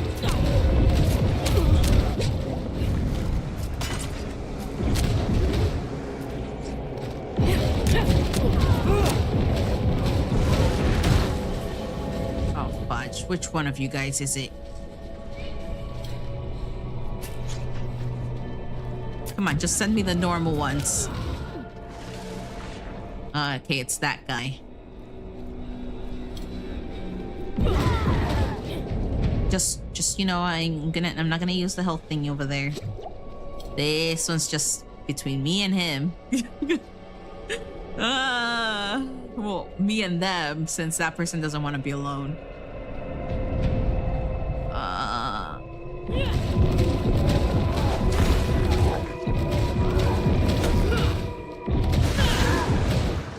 Oh, fudge. Okay. I think this one also does it.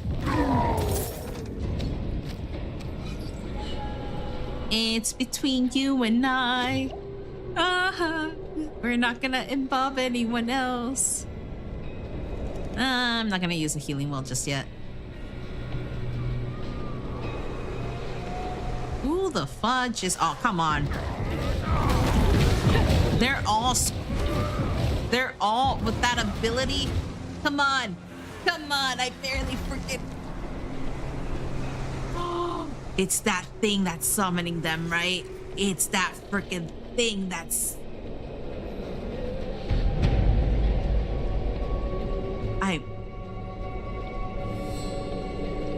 I forgot that I had to...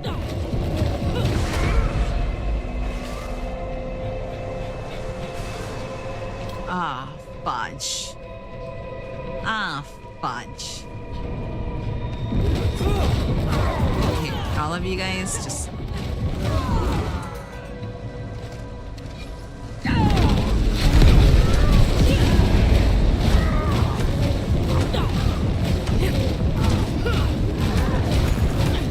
just gonna stay here. I'm gonna stay my ground. And I think there's like 2 more, right?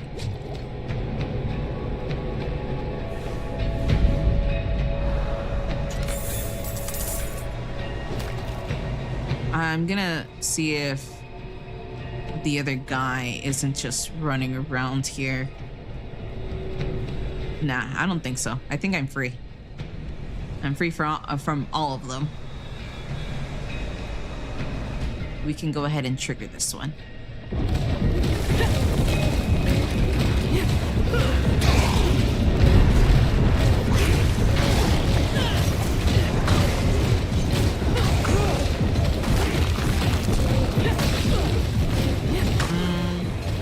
My health.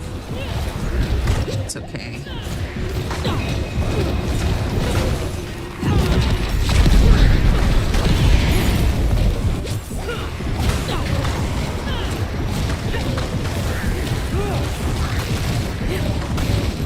It's okay. Just keep focusing on one thing. Oh, fudge. I haven't cleared the dungeon yet. I don't know why you're telling me this. I haven't defeated and discovered everything. See, I told you. I don't know what the fudge is throwing all of that, but... Oh, fudge. My ultimate weapon isn't finished.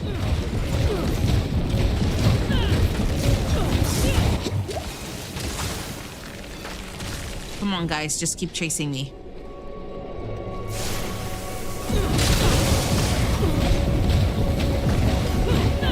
I need 10 seconds.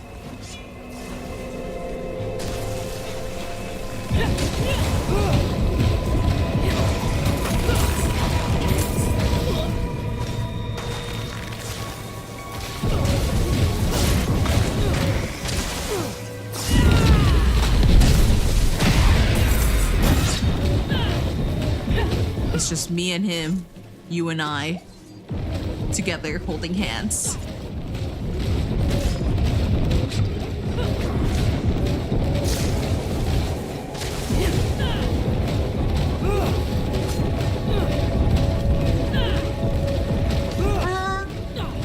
Okay, just a few 5 seconds.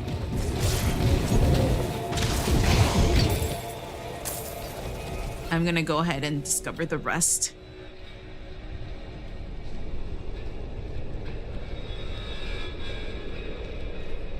Oh, fudge, there are more enemies.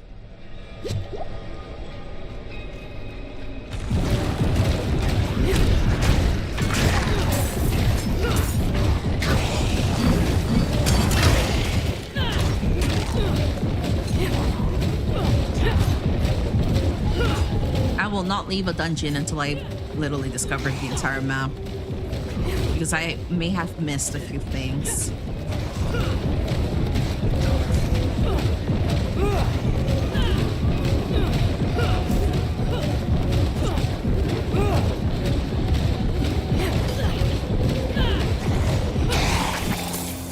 Oh, just okay. Please don't spawn anything as soon as I freaking open you. Okay, thank goodness. I thought it was gonna like spawn something that had like freaking 3 abilities and 2 of them are like super OP and...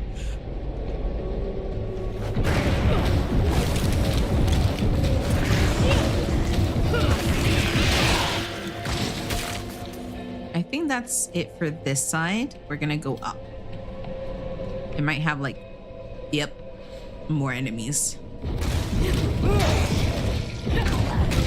I'm almost like 50% in for level 26, which means that if we do the other ones, it should be enough XP to just level me up really nicely. I'm just gonna... I freaking should have known that it was gonna trigger. I rarely don't touch those healing wells. I should have known.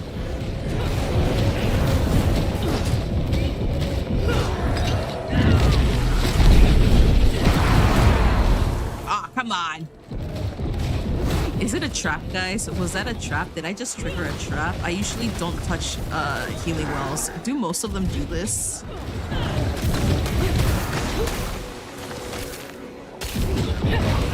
Is it like a butcher type of event?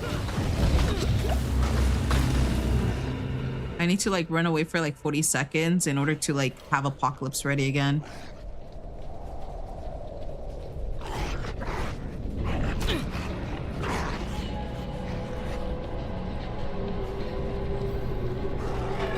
I'll have it ready.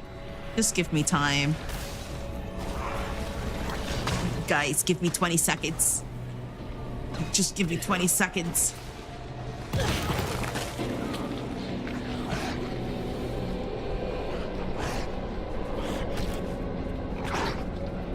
Damn, biting my ankles. It's okay, guys. It's okay. Just let's meet up at the hot spot again.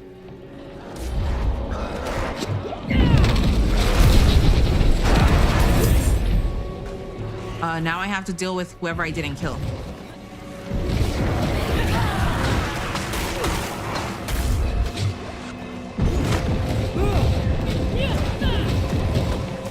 Come on. Oh, fudge.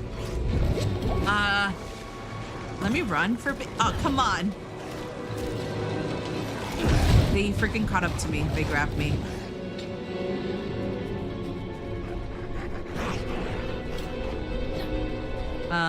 Those dogs are very, very picky. If I run enough, maybe I'll be able to level up to... I'm gonna try to max out my potions by running. It's a little slow. This is how I survived a few boss fights.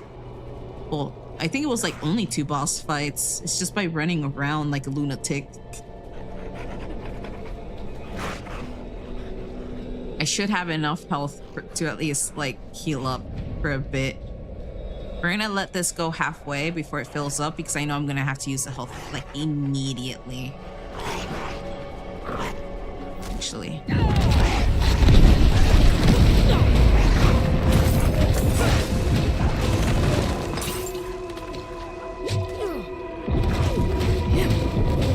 Okay, I should be able to defeat this one. I thought the rest were also yellow, but I was wrong. Event complete. Cursed well. Okay, I did swell. Is it gonna trigger? Oh, no. There's just a chest. Can I heal? Oh, finally it's healing. It's not a death wish. I see how it is. It was bait.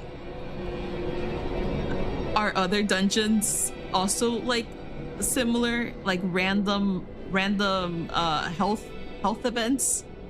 Obviously you enter a little mini dungeon or any dungeon and the freaking butcher appears out of nowhere. And for this one, I guess they just choose a random healing area and they're like, okay, we're gonna tell you if it's bait or not. I keep forgetting I can just like press escape on the keyboard. I think that's everything, right? I'm pretty sure I grabbed everything that needs to be grabbed. Dungeon cleared.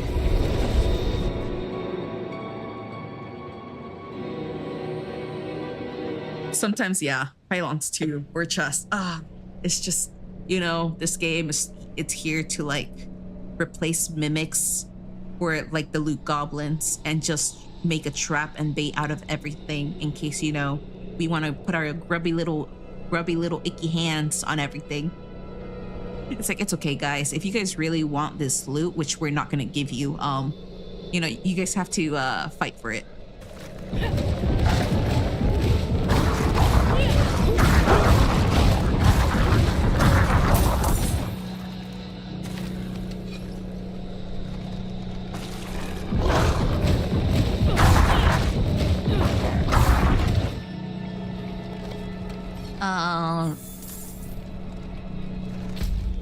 We have that event that I don't want to do just now because I know I'm not... Whatever creature fed on this man, it had claws the size of daggers. The people of Margrave have more to fear than bandits in these woods or a mauled corpse. Yeah, I didn't read that one before.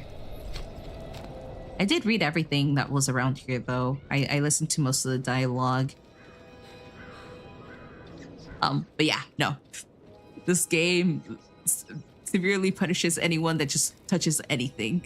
It's like, oh, you want it? Fight for it.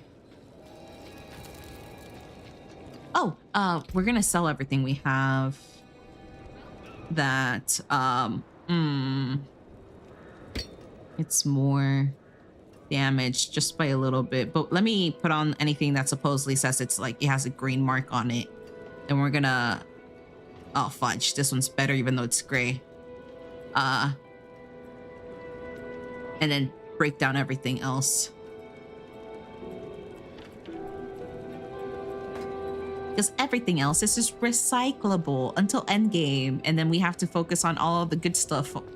Freaking endgame. Need something forged? Yes, just take everything away from me. And then I'll go here. I open.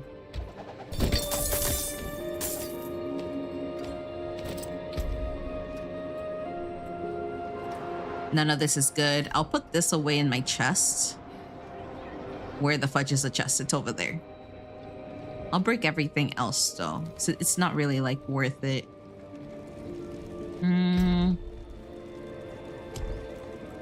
Put it away. And then I'll go back down. You know, we all provide services to these hardworking people. We just keep finding things and bringing it to them, and they're just like recycling or making profit out of everything. All that's left is the dungeon that's up here. What the fudge is over here? Imprinting, tempering, gem crafting. I'll speak to them later. Since it's already like 12:11 a.m. and I should like start getting more quiet, even though the way I speak isn't quiet. I'm gonna try to do this dungeon a little bit. Well, I'll try to be quiet.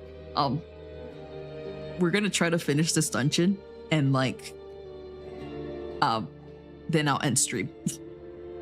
I feel like I spent most of my time talking in stream than playing the game, so we're gonna go ahead and like try to complete this dungeon even though it might be long, and then I go to sleep. We can do this one like, well, I can do this one offline. It's just a cleansing one where they send hordes at you multiple times until you survive, and then you go back to the person and you're like, I survived, I light up your fire. But we're gonna do the lights watch.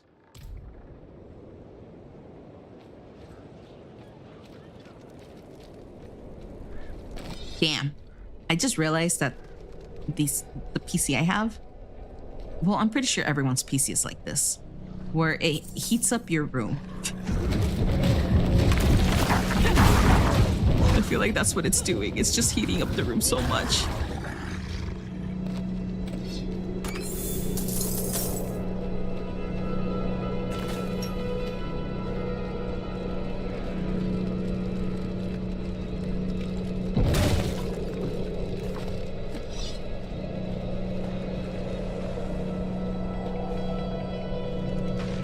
Oh, fudge. I'm heading towards the side quest. Go to the other area.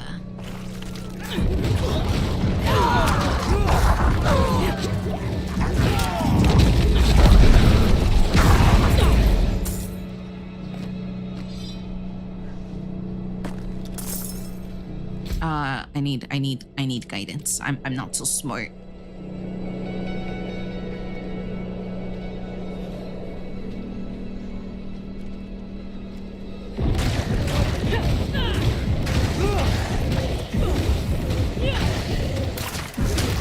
Mine does, but since it's almost winter here, I don't mind. It's a hot area in my room. Well, it's already hot outside. I don't need it to be hot. I'm okay. I know my PC is gonna provide me all the warmth I need when winter kicks in. But since it's already summer, like really, really hot,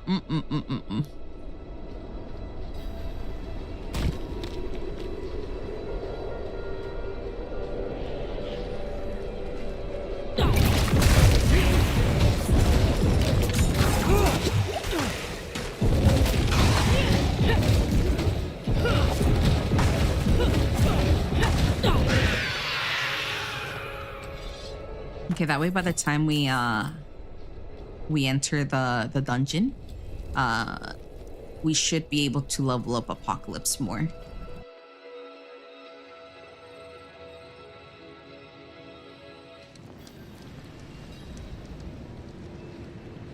Hopefully this time it doesn't kick me out of the server. If it freaking kicks me out again, I'll just have to end stream. I'll be like, okay, that's good night, guys. Bye bye.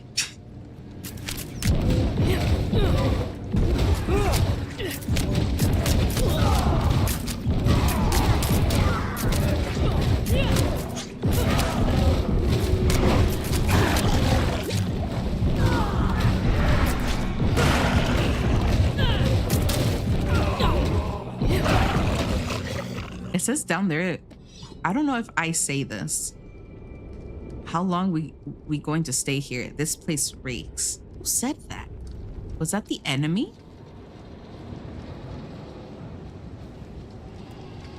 I don't think there was a dialogue around here.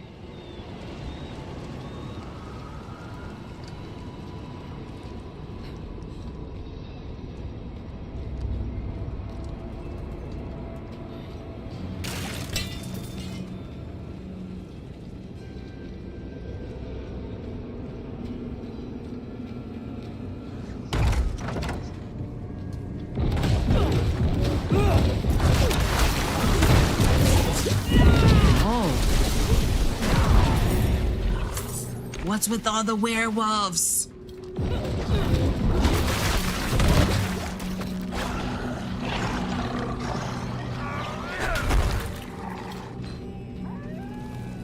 What's with all the werewolves?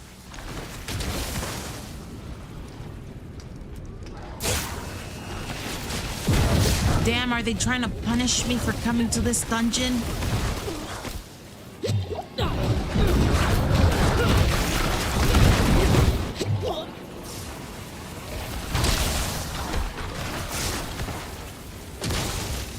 I don't even have enough like health to like heal.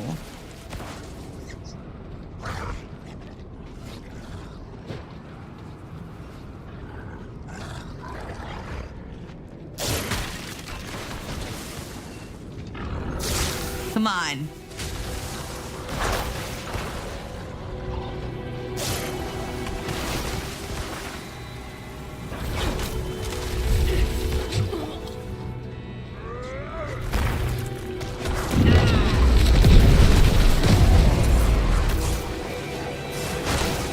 I don't know if I will be able to survive. This is gonna be my second death.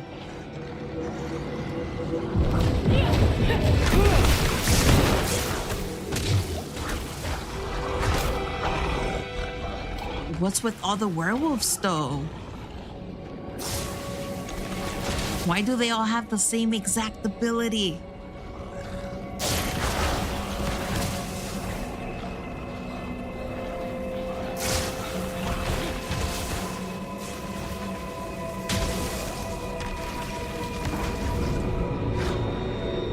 Okay, I can get rid of one werewolf, but I don't know about the rest. I can get rid of you. Not the rest, though. Not the rest, not the rest, not the rest. Okay, there's 5. Ring around the rosy, guys.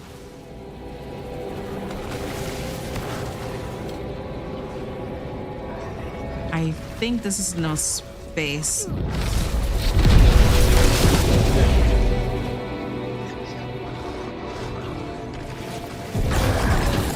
Okay, I was able to get rid of one of them. One of them is also low.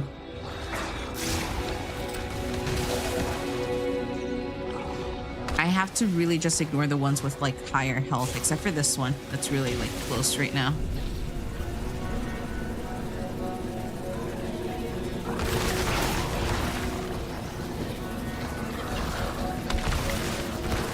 Okay, this one.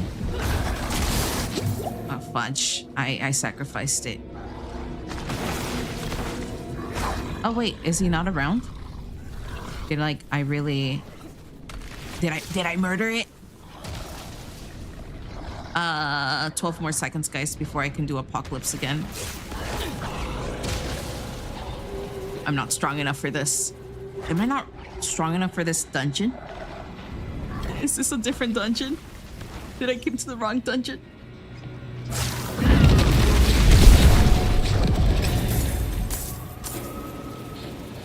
Oh my god.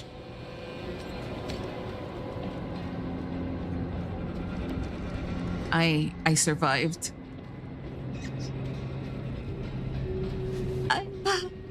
Please don't send me anything like that ever again.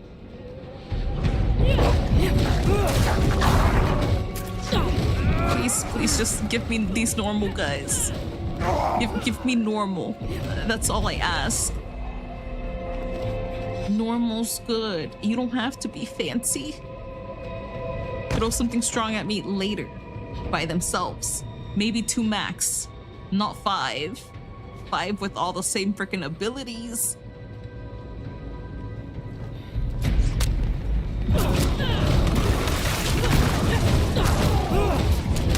Oh my god, okay. This freaking werewolf almost like traumatized me. I thought it was like the exact same werewolf.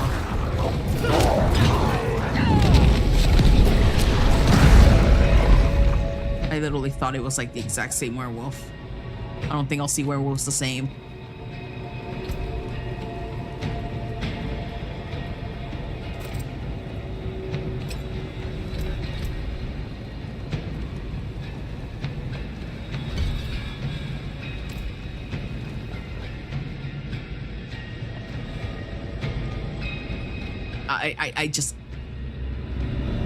I feel like they're gonna throw the exact same thing again, but this time they're just gonna add one more. Six really powerful OP enemies.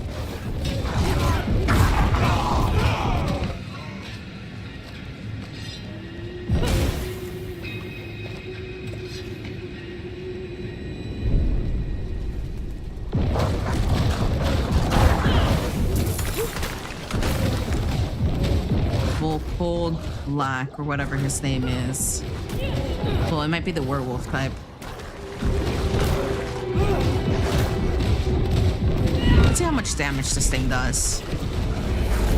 Okay, decently swell. Decently to the point I can finish him off with Doom.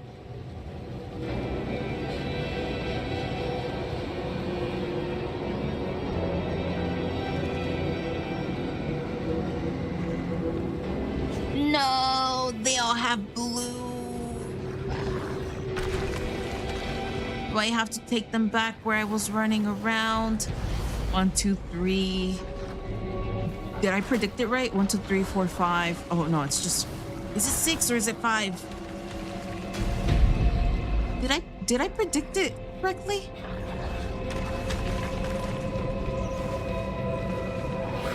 Ah, come on, vampires too. I thought they didn't like each other.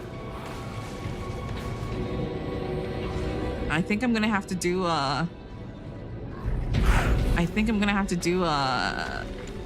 Apocalypse like 4 times to defeat these guys.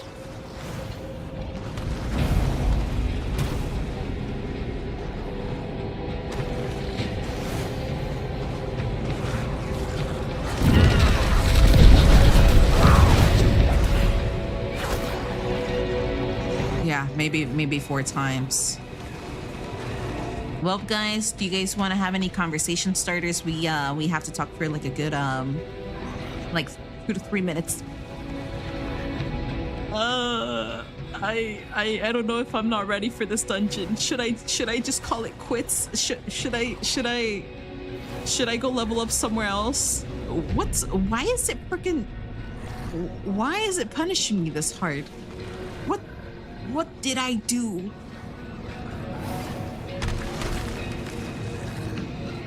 What did I do to deserve this? I thought I said 2 max, not 5 again. Is it 5 or is it 6? Oh my god, no. I don't even want to know if it's 6. It's okay, guys. I'll hit you guys with Doom again in like 7 seconds.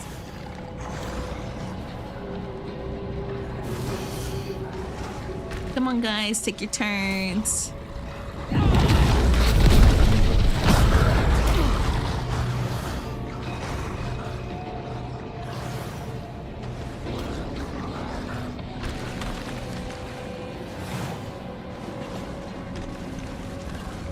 I feel like I do feel like it would have been 6 werewolves, but I left like the last one behind or something.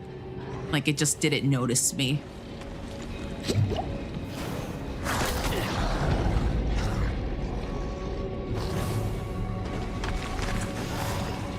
This is actually how I defeated one of the bosses in the dungeon. Just running around because it literally was about to kill me like twice. I had to keep running around for my freaking life and like waiting for like heals to replenish and everything. It's Ring Around the Roses, guys. Ring around the roses. A pocket full of posies. Wait, is it posses? I don't know. Ashes, ashes, we all fall down. Well, I should have said down when I had like Apocalypse ready. Okay, we all fall down now.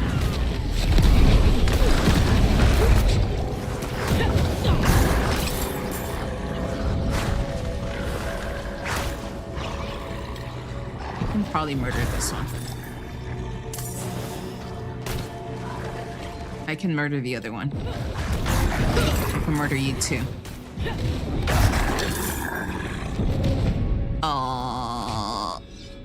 I think I successfully got them. I just don't know if there's more in that room. There's like 6 of them, huh? I don't even know. I think it was just 5. Please don't tell me the other one's in here. Oh, thank goodness. I didn't leave the 6th one behind.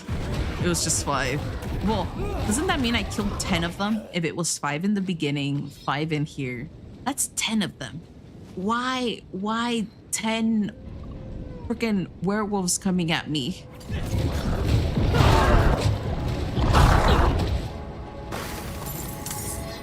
Like, what did I do? I didn't do anything bad, did I? Locked. Damn.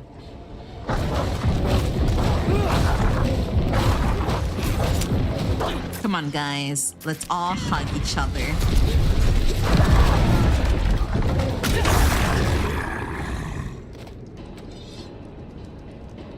Okay, there's another way up. I'm pretty sure that one's gonna loop. Yeah, the area that's upstairs is probably gonna loop.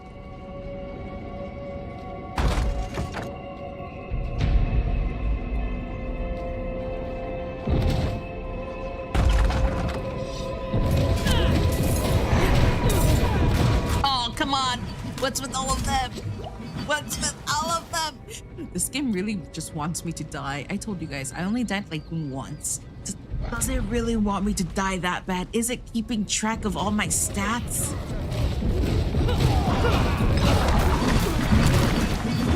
Is it literally keeping track of all of my stats? It just saw that I was having a wonderful time and it's like, you can't have that with us.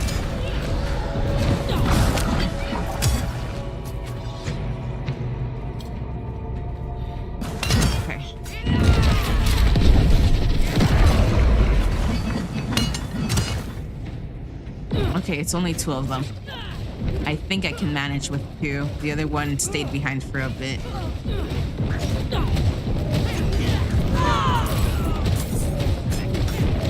Now I'm worried about the boss. Because if they've been throwing me a lot of these guys with like the extra abilities, I'm getting very concerned about the boss fight.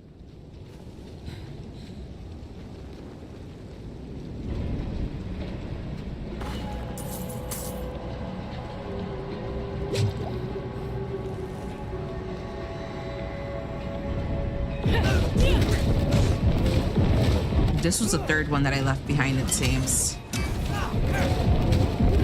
So it wasn't just 2 of them, it was the freaking 3rd one stayed behind.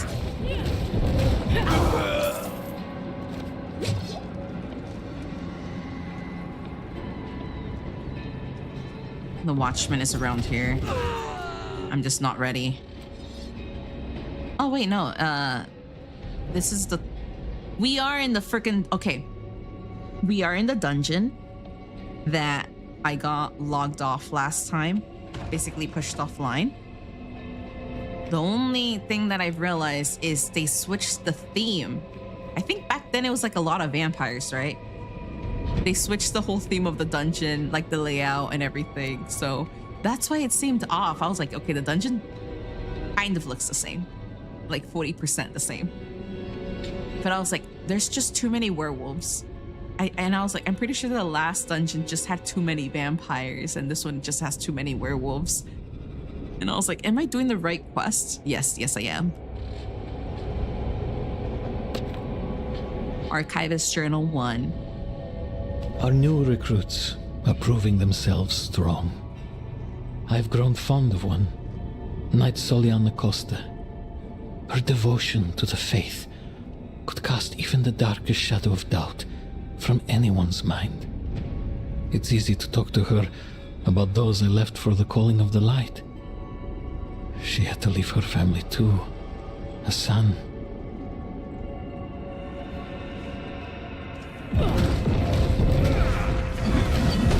Ah, here's the 5th one.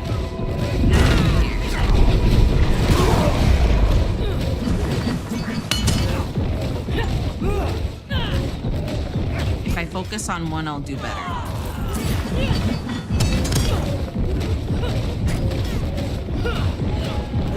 It's just the frickin' werewolves ones that like really scare me. Not the plain ones, but the ones with like frickin' abilities, because like they come running straight at me and I don't think I do well with physical damage. Unsent letter. Pa, is it true what they say? An angel walks among men? The knights marched to Cor Valar. If I were 2 years older, I'd have passed my trials and I'd be marching with them. Instead, I stay. A skeleton crew will guard the fort until the knights can return. You'd be proud. No more polishing shields for me. They gave me a sword, though I doubt you will ever see battle. All right, soon. Edmund. That's the lore for this one, not involving the side quest. Obviously, the journals we're finding is from the side quest, and I believe this was the only lore for this particular dungeon.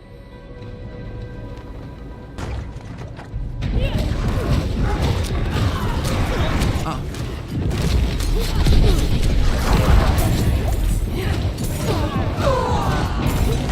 Thank goodness I had Apocalypse ready.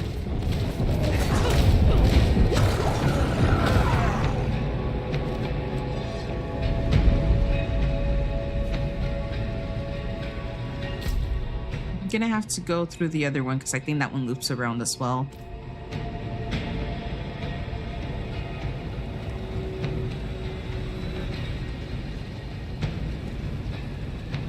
If I don't speak too much, it's because I'm falling asleep. It was about the falling asleep. It's okay, guys. If you guys are falling asleep, it's all good. It's okay. I don't mind you guys always to chat with me. It doesn't really worry me that much. Believe me, it did worry me when I first started streaming, but then I just got so freaking used to it that I actually prefer lurkers here and there. It doesn't mean I don't enjoy chatters. I really do enjoy chatters. It's just more like you learn to just, you know, cooperate with both types of audiences. It was this dungeon, the one who got you this. Yeah, it was. This is the exact dungeon that got me disconnected last time. Where basically it freaking pushed me out when I was about to finish it. I think I was like 88% done with it, and then yeah, it just logged me off. I'm gonna go through the small tunnels over here because I feel like it's just gonna loop around in some areas. It's just they just changed the enemy ratio for this one. Well, it makes sense that it's different because Venarius is the one that came here. And this one's like a different character with like a different level.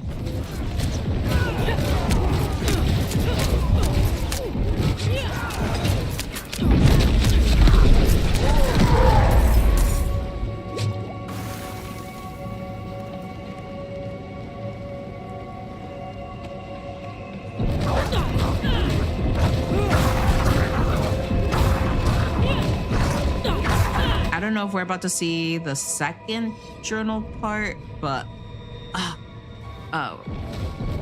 hopefully it's the second and not the third. That way we can listen to it in order.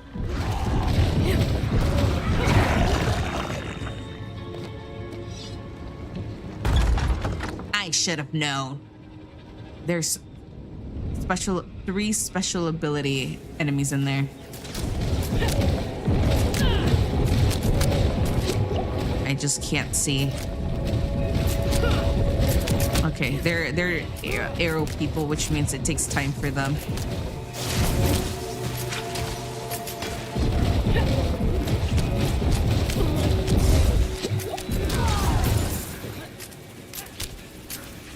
This apocalypse.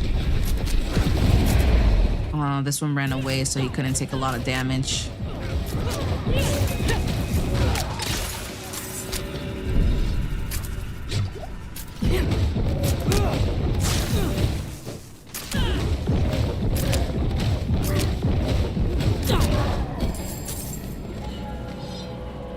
We're gonna listen to this one. Archivist I was gonna call it lecture, but it's a lectern. Oh, thank goodness it's the second one and not the third one. We received the order. Our company has been called away on a mission for the light.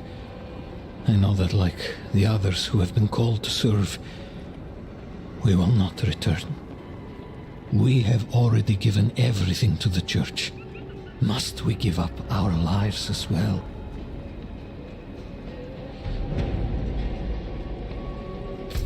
Oh, there's a boss in there.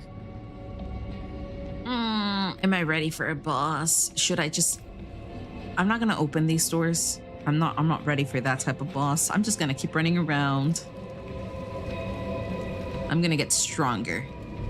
Maybe I'll reach level 28, completing the rest of the other areas.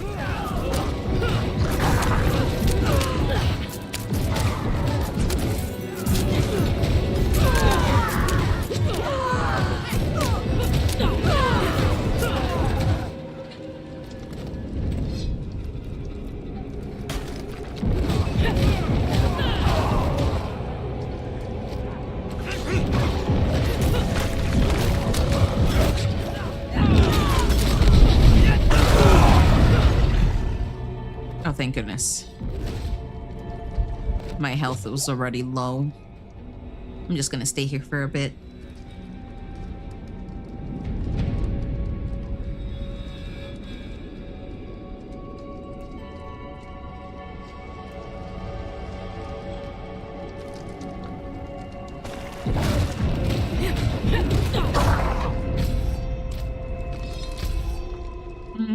We're gonna go this way.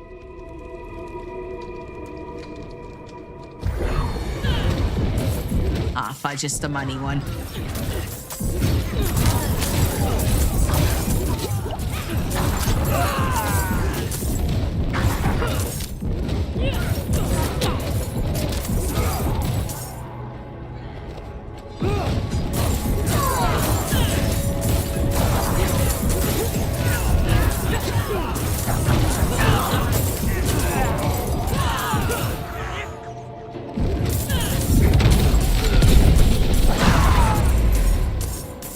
Did I get all the money that I could? Hopefully I got a lot of money. No extra lore. But this one's getting close to the boss that I said I was gonna ignore. I'm pretty sure that boss is one of the watchmen I need to slay. I'm not gonna open that door. I'm gonna leave it locked. We're gonna go the other way around. I think it's gonna lead towards the other watchmen.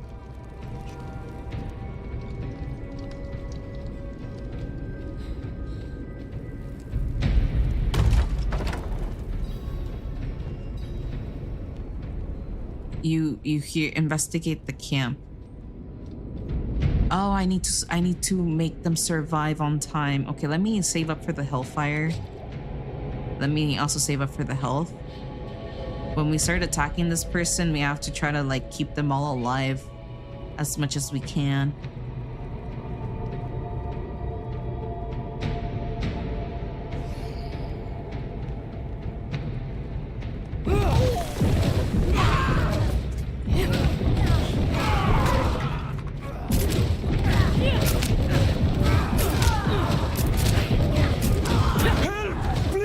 I think being here is good enough. Are there more? Oh, thank goodness. Over here, go!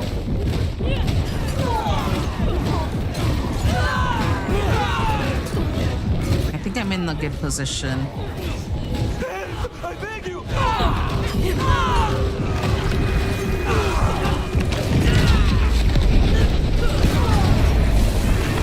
Oh, come on.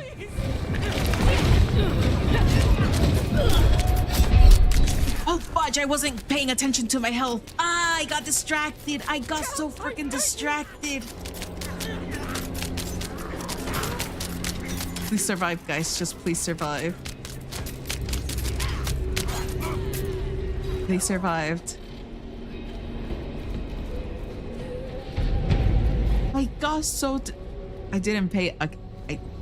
I didn't pay attention to my freaking health. This was like the first time because I was just paying attention to that guy with the freaking golden mark on his head.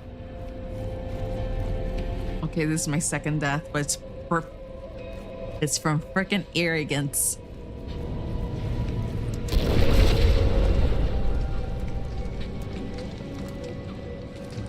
It's on me. It's on me. It's from arrogancia.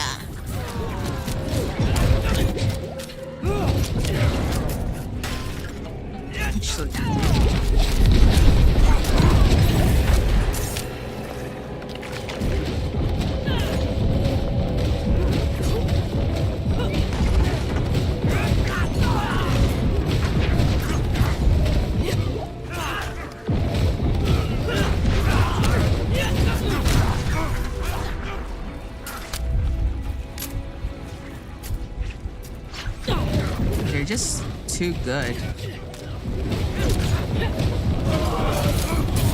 at draining my entire health.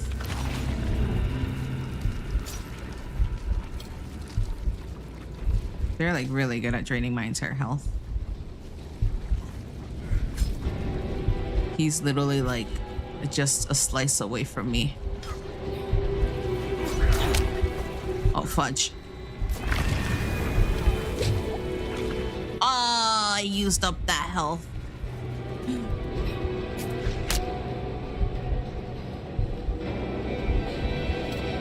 Am I safe?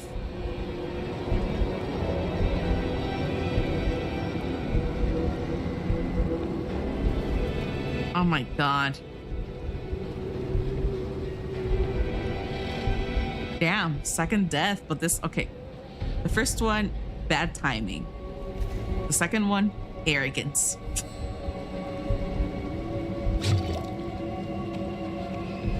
Damn. No wonder like people who play like in really like hard difficulties have to always pay attention to like their health bars. Don't people train to always look at their health bars if they're doing like a lot of PvP? Like mostly shooter games, right? Like pew-pews. I think mobile games as well. It's just anything that has like player versus player, super competitive like situations. People are always like 98% of the time keeping their eyes on the health bar. The remaining 2% is just on their surroundings, but 98% of the time it's on their health bar.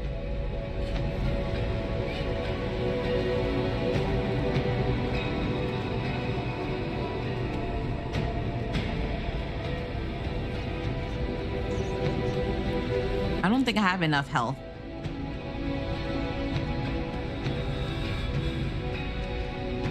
Maybe I'll be able to escape. Wait. Weren't they supposed to be here? Oh. Oh no, I ran away. I ran away a little too far. Never mind, that's where the boss is. I ran away a little too far.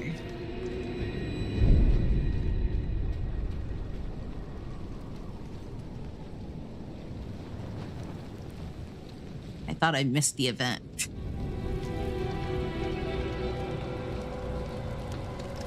I feel like the event already like died on me. Like the event isn't there anymore. It's probably timed.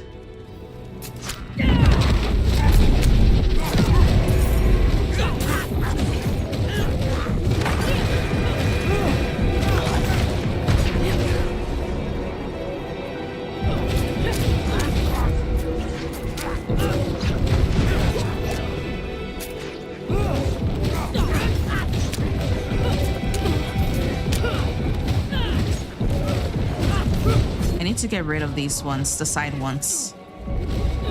They're just too drainy. And now it's 1v1. Aw, come on.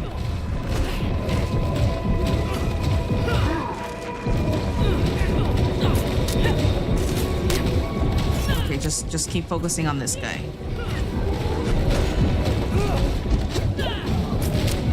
Just keep focusing on this guy.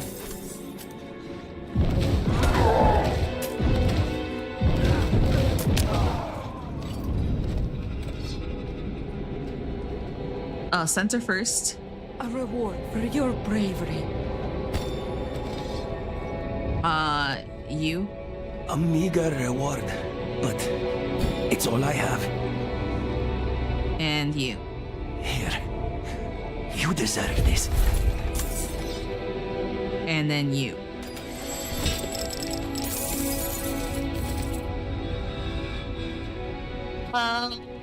I could have made it though. Like I wouldn't have. Okay, guys, if I do keep talking about it, it's because it lurks on my head. Like it's just processing for me. I could have made it. I could have made it. Arrogance. I need to learn from this lesson. Don't remove my eyes from the health bar. At least I'm doing better than in the past. We know where both enemies are actually for like to complete this cave. I think we need to find like the third writing, which might be where one of the bosses is. But I was really bad at paying attention at my health bar in the past. Like I was mostly bait, because you know I wouldn't really prioritize my health for my characters and games and stuff. But so far I've been doing well. It's not perfect where I try to like stay alive by looking at my health bar, but you can say people will notice improvements based on habits and stuff that I usually have, like the type of person I am. I guess we can go this way before we do any other.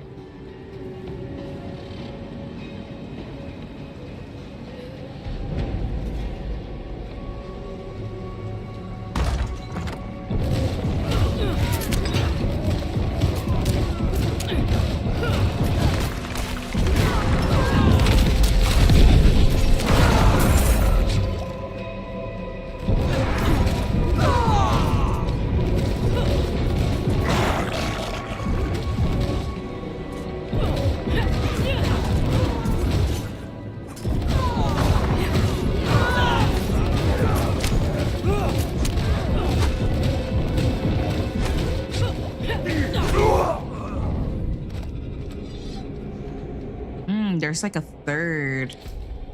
Oh no, it's not a third boss. Okay. It's still the second. It's just through a different section.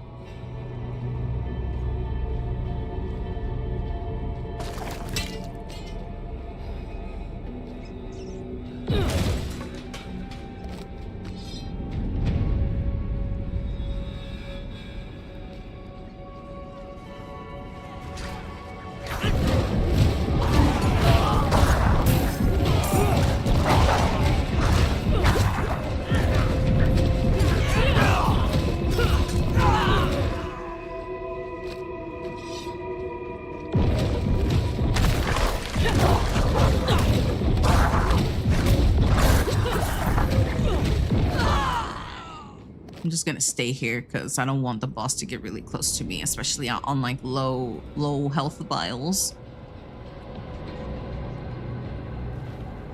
I think now they're coming at me, like they're moving. I can tell that they're moving.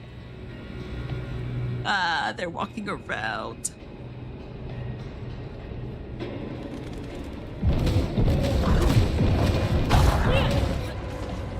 It's okay.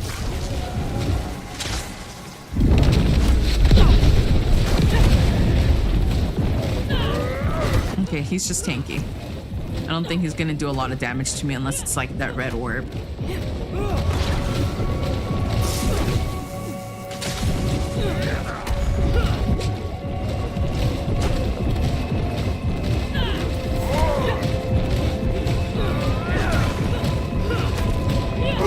Hopefully the Watchman isn't as bad, like the one on the other side.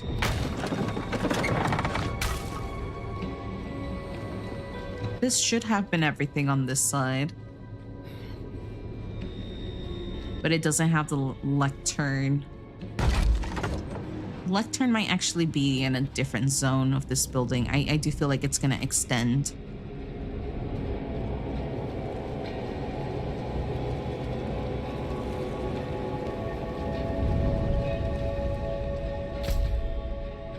Okay, I just need to go to where the boss area is.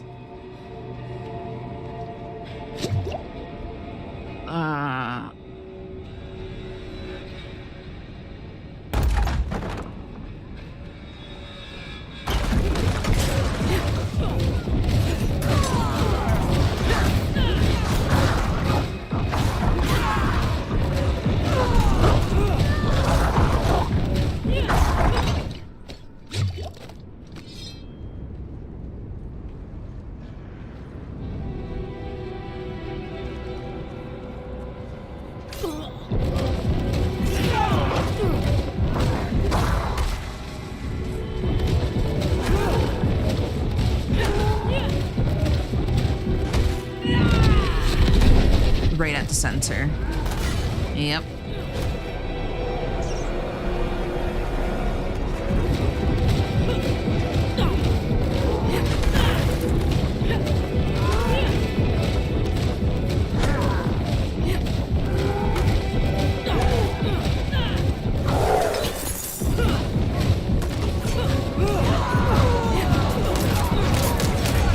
I should have known.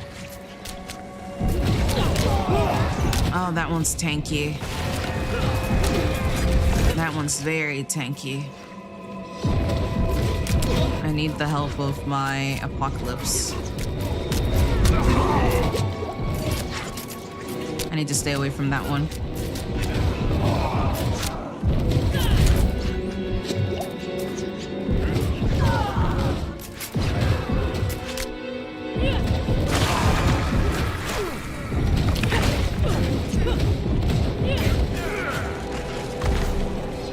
Oh, that one was the actual freaking Watchman. I thought it was the other guy.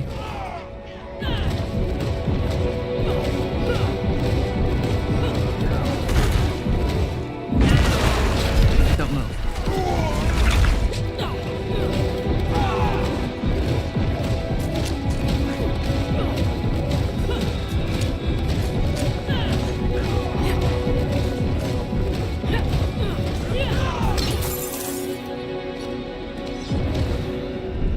Yeah, this one was like the second one. So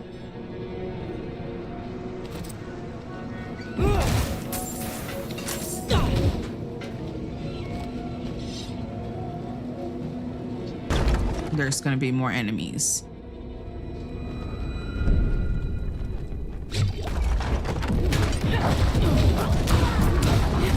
More XP for me.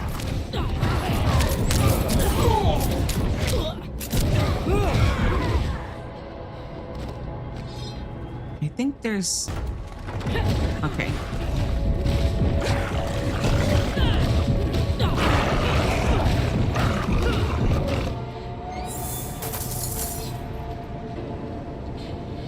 I think that's it before I just have to go towards like the other door.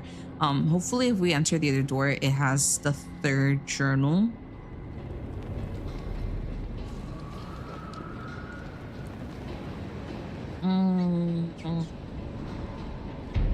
I think that's what happened last time, is that I was trying to run around trying to find the third journal, but I couldn't because it was like stuck in a different area.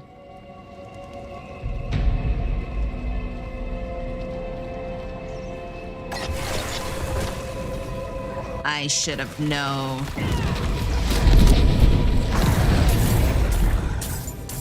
I should have known.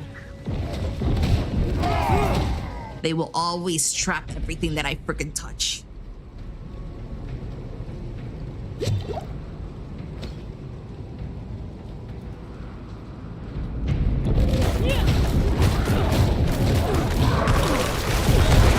Oh, fudge. They are draining the... They are draining me. They are draining me.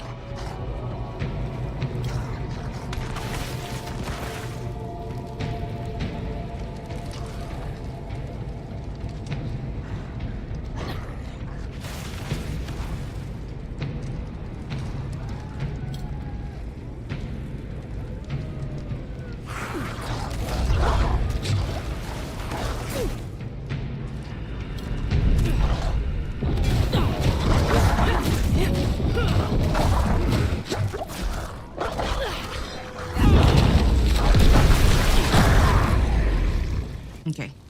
I'm gonna wait for the cooldown for the ultimate because I feel like I'm gonna need it when I return. I'm getting more worried about the boss. Like, is the boss gonna be like really like tanky hard? I feel like it's just random. It's gonna be so freaking random. And I'm so close to leveling up too. I'm literally like at the edge. I might just need like 200 XP or something.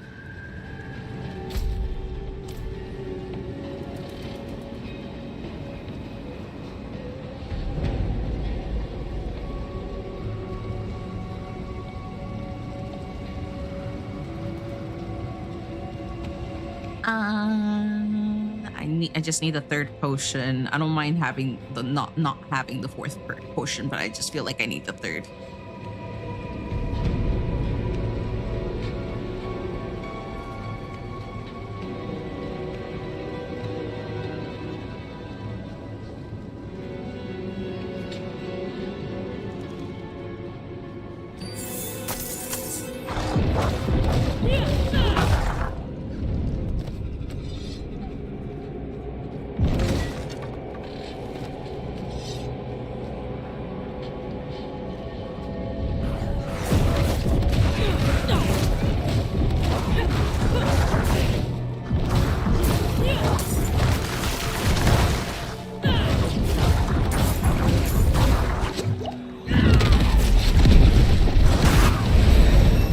Goodness. Oh, thank goodness. Oh, thank goodness. Thank goodness.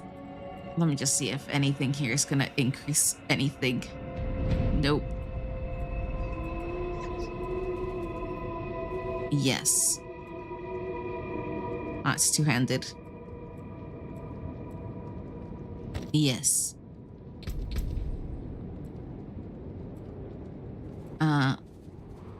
I'm not at level 30 yet, so we're gonna have to keep going with the apocalypse.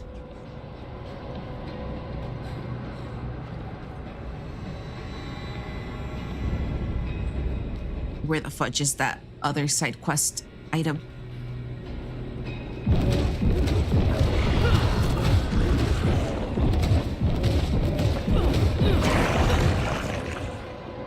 Where is that other side quest item? It's nowhere to be seen. I should have freaking known.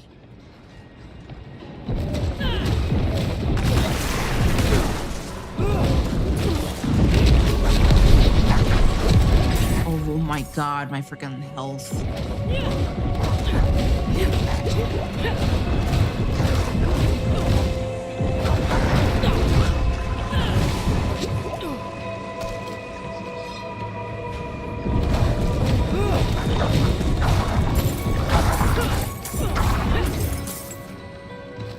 Okay, it's just you and me. Oh, well, you're gold. Just give me time. Let me get my other healing potion. Are you just gonna follow me like that? Are you just gonna follow me from there? No pouncing. No pouncing. A bad dog. Okay. Leave that behind there.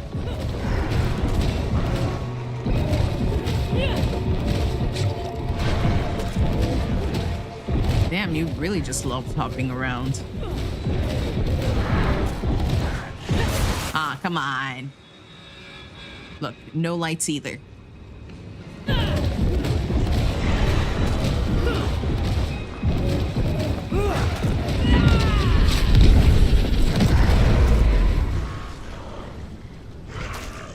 Where are you? You're around here.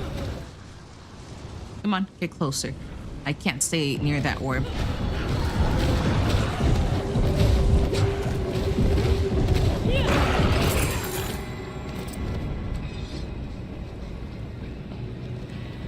I'm like 2 levels away from reaching level 30. It's so slow. What did I earn? It's just a little bit tougher. Just an itty bitty bit.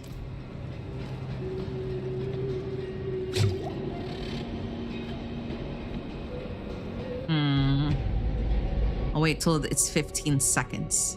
Because I think I can survive 15 seconds on something.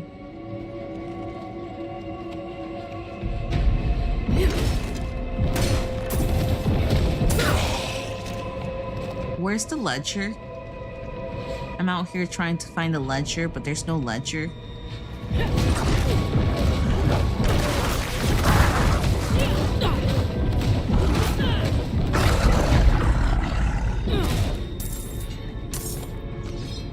This might be a trap as well. I should have known.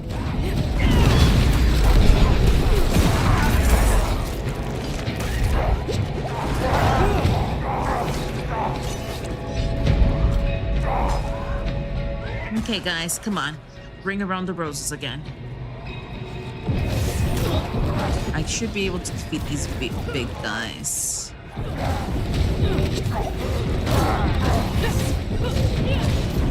They're a little tanky, but I should be able to. Especially if the other guy stays out of the way. Ah, come on.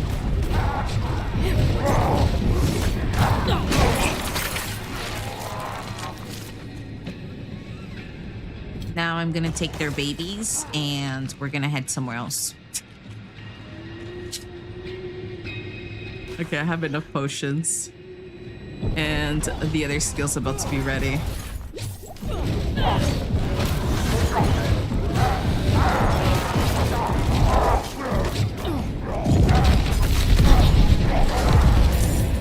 Okay, and I should just be running away from that one because I don't have any more potions left.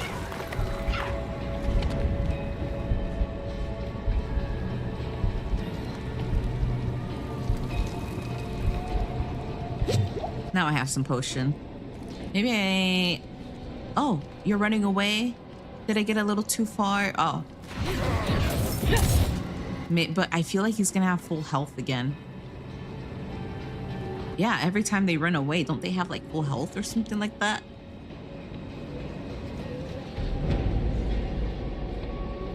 My apocalypse should be ready, but I just have low health right now. I should be able to refill.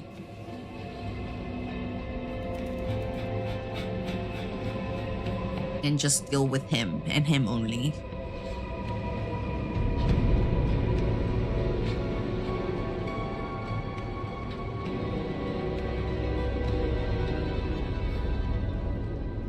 Yep, health again.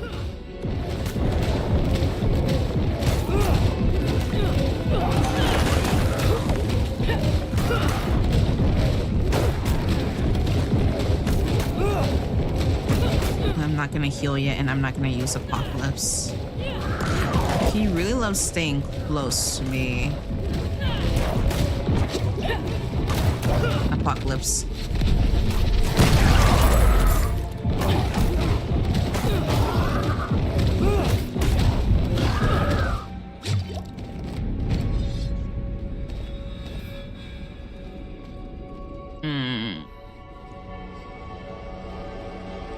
There might be another trap around here.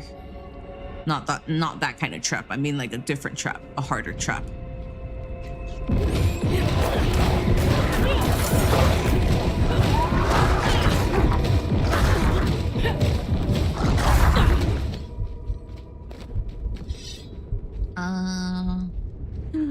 No, we didn't find it.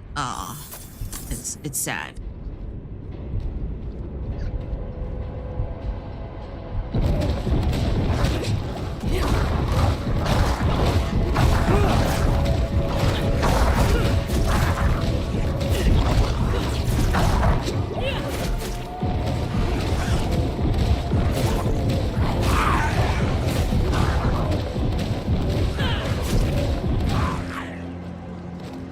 Come on, Ledger.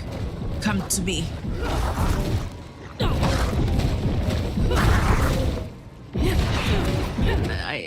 I think I sniffed the Ledger, guys. I think it's close. It's a little farther away, but it's close.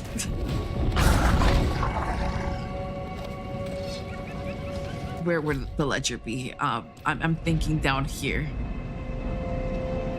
I believe the Ledger's gonna be down here.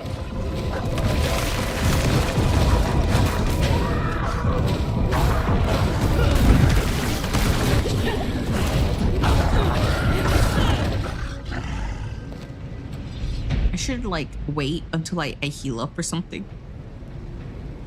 I need more health.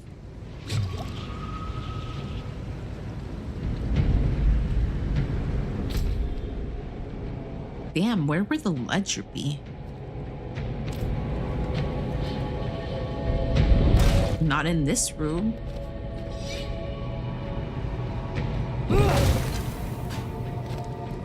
Oh, come on. Not these guys again. Should have fully healed.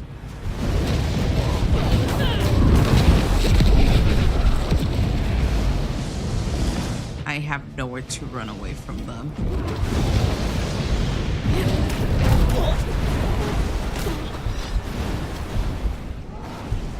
Those things are gonna keep chasing me. So...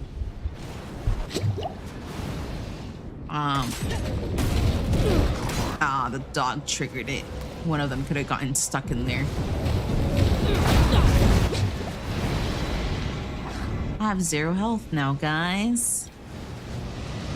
Maybe I can run around them from here. One of them has like really low health though.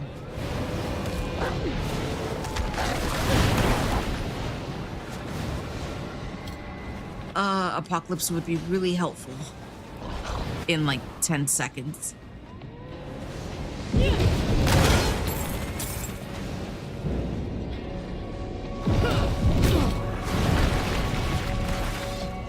Come on, everybody. Give me a nice big hug.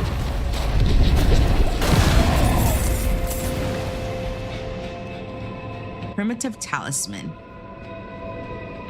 I think that was everyone that got triggered by me.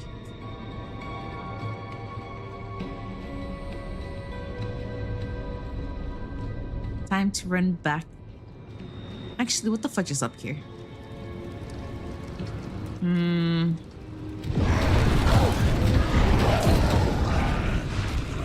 Oh, fudge. Oh, fudge.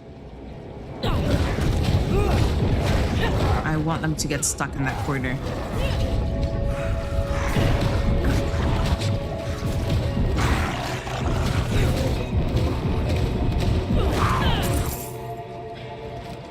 Please tell me the Ledger's over here. It's not over here. We traveled to every single section and we couldn't find the Ledger. I mean, I'm pretty sure the Ledger's gonna show that it's blue. So since it's not blue near anywhere around us, it's. I just keep thinking that the Ledger just wants to play hide and seek. It doesn't want to show blue. You know, I just run around searching for the Ledger on my own, and then it's not showing that it's blue just because it feels like giving me attitude and being sarcastic.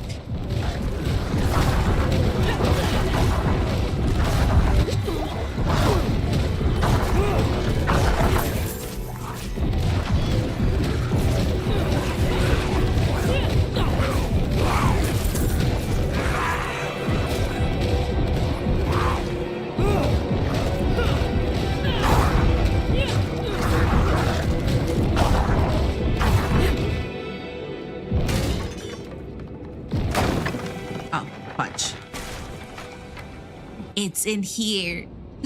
Okay, the third Ledger, guys, is in here. For a moment, I thought someone wanted to attack me.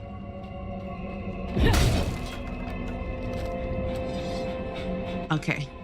There's nothing else, and maybe an extra hidden door with things that want to murder me. Up.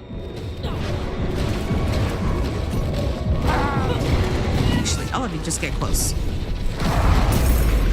I have things to read.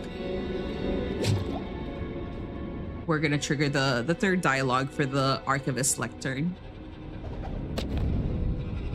I tried to convince Soliana to leave with me. I told her that her son would rather grow up with a mother, and we could start over, away from this frozen wasteland. She refused. Soliana said to run would be to abandon the light and a better world for her son. Perhaps she's right. Oh my god, the bell, you're still streaming. I'm gonna end when I finish this dungeon. And it's because if I stop now while I'm in the middle of the dungeon, I have to start over. So I'm gonna finish until I finish the dungeon, and then I'll end stream. I don't want my work to go down the drain.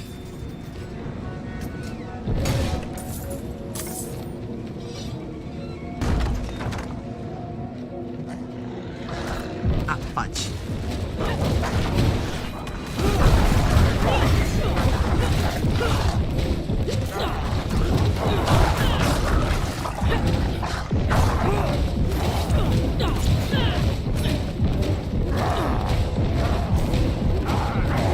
It's about to be 4 hours of me streaming, which is okay. I usually stream 4 hours. It's just rare for me to be past midnight.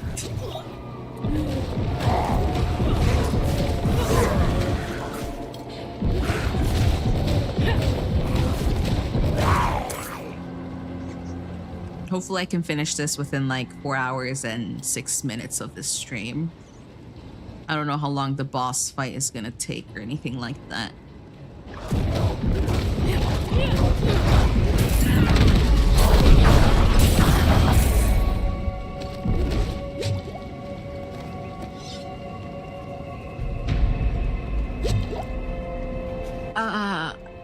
I'm gonna just wait until the ultimate is like almost, like, not halfway, but to the point. It's not gonna take a lot of time when I'm fighting.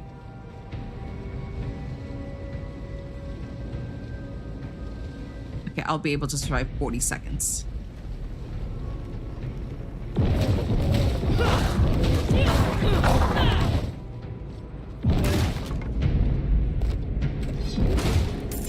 Health bars, which means boss? Near boss? I don't know which way leads to the boss room. Hopefully the opposite way. 1, 2, 3, 4.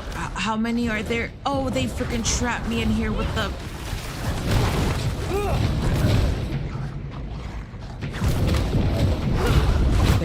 They're doing that on purpose. Oh, they're gonna keep trapping me on purpose. Oh, fudge, they're gonna keep trapping me on purpose.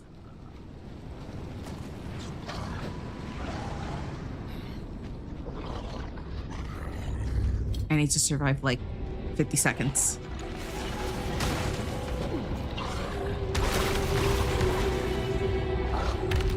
Oh, fudge! No!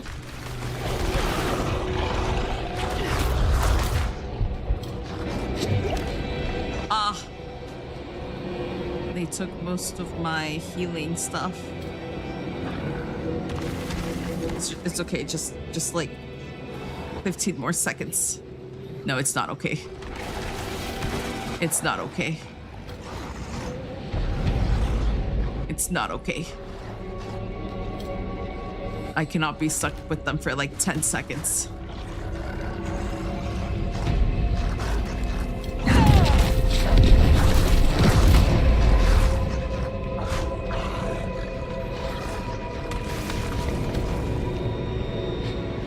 Maybe now I can.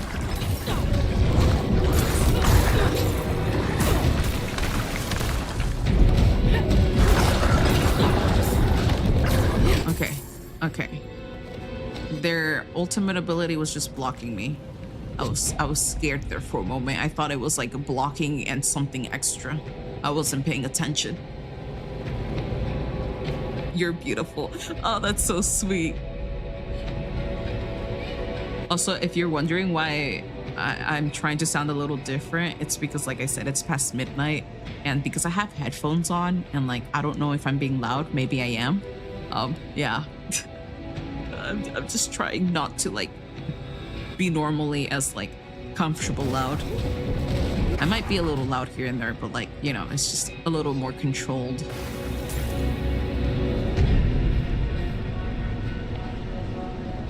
Okay, I think that's everything. Yeah, we're gonna be heading towards the boss area, guys. I think that's everything. We got everything, including the stuff for like the side quest. I'm not gonna survive this. I freaking knew it. I'm not gonna survive this. I should have realized it. She's even gonna change her attack patterns. I don't do well with touchy. I don't do well with her being so close to me.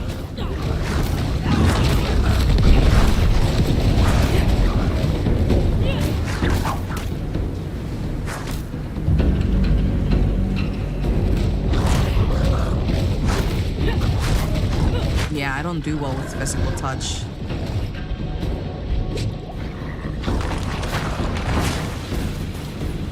Oh, fudge. Yeah, I don't do well with her being so close. I'm gonna die. I'm not even gonna make it past this dungeon.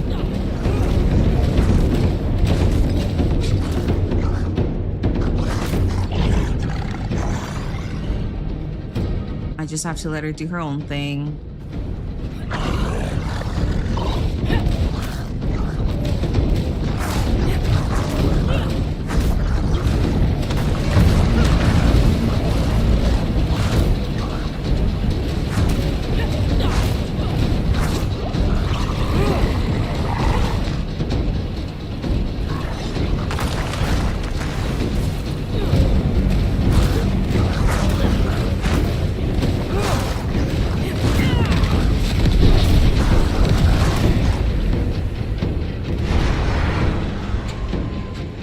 Come on. I don't do so well with so many.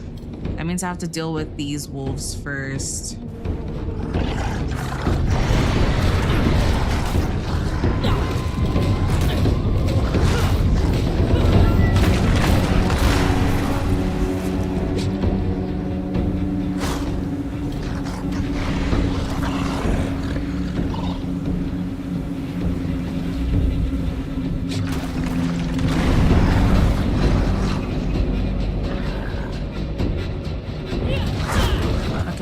She's close to dropping another health.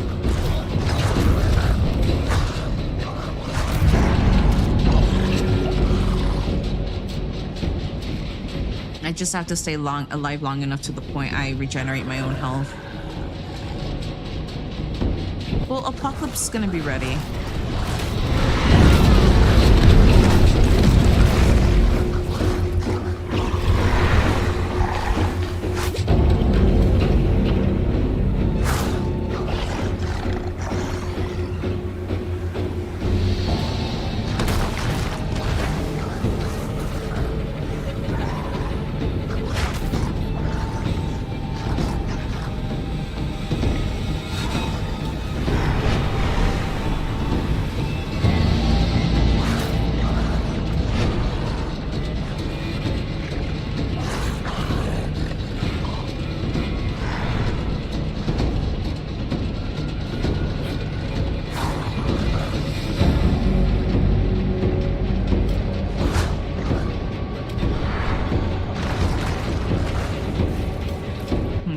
I think I'm doing decently well.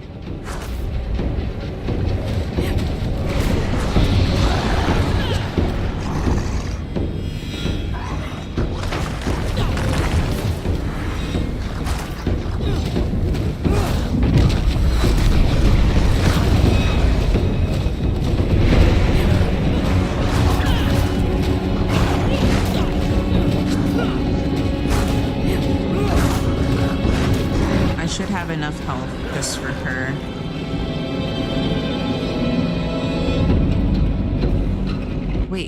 he's not dead.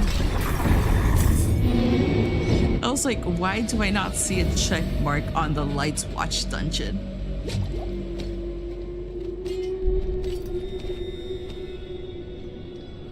Okay, I defeated the dungeon. I did well. This entire dungeon has been done obviously past midnight. It's 1:20 a.m.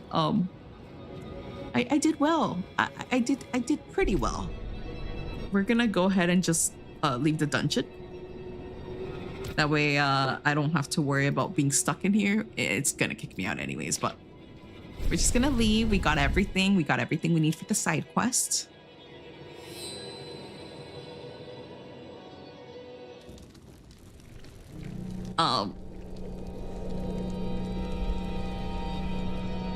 Let me just see. Do I have anything that's worth my character? Two-handed. This one is better.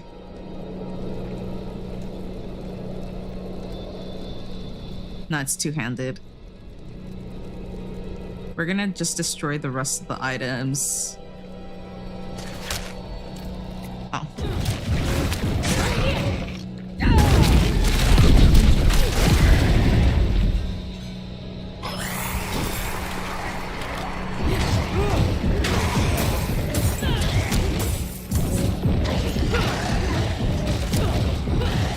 I'm gonna have to defeat these guys anyways when I return back to the game. Since this is where they spawn. Okay, so thankfully we defeated that one. We don't have to worry about that dungeon. What do I have to worry about when I come back? Wait. Let me use the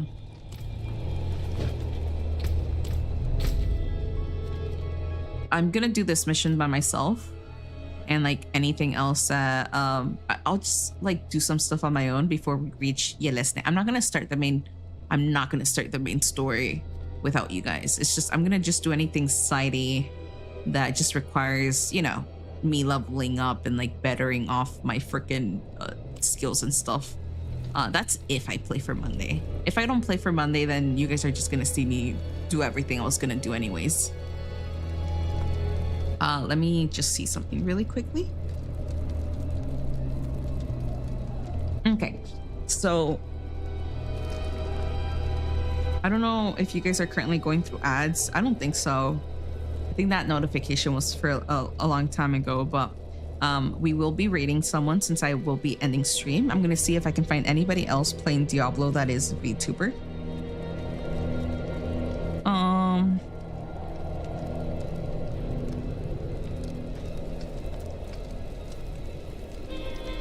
There is another VTuber that is playing Diablo. I think they're Australian. Yeah, and like I said, if I stay here trying to find other VTubers, it's gonna take some time. So I feel like I should just raid whoever I see first that I like. The good news is that they're an 18+ streamer. They're Australian. And they're playing Diablo, so we're gonna go ahead and just raid that person. It is a female VTuber named Niyakima.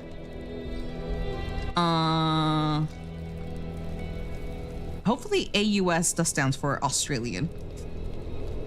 We're gonna go ahead and raid them. Thank you again for everyone that has been watching. For those on the YouTube side, thank you again for being here, and stuff like that. I do appreciate everyone's time. But yeah, I don't know. Good night, guys. I will be resting. It's 1:24 a.m. and on the YouTube side, we will be ending.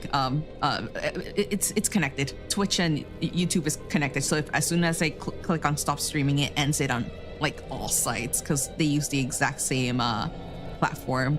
But for the Twitch side, we will be rating Niyakima.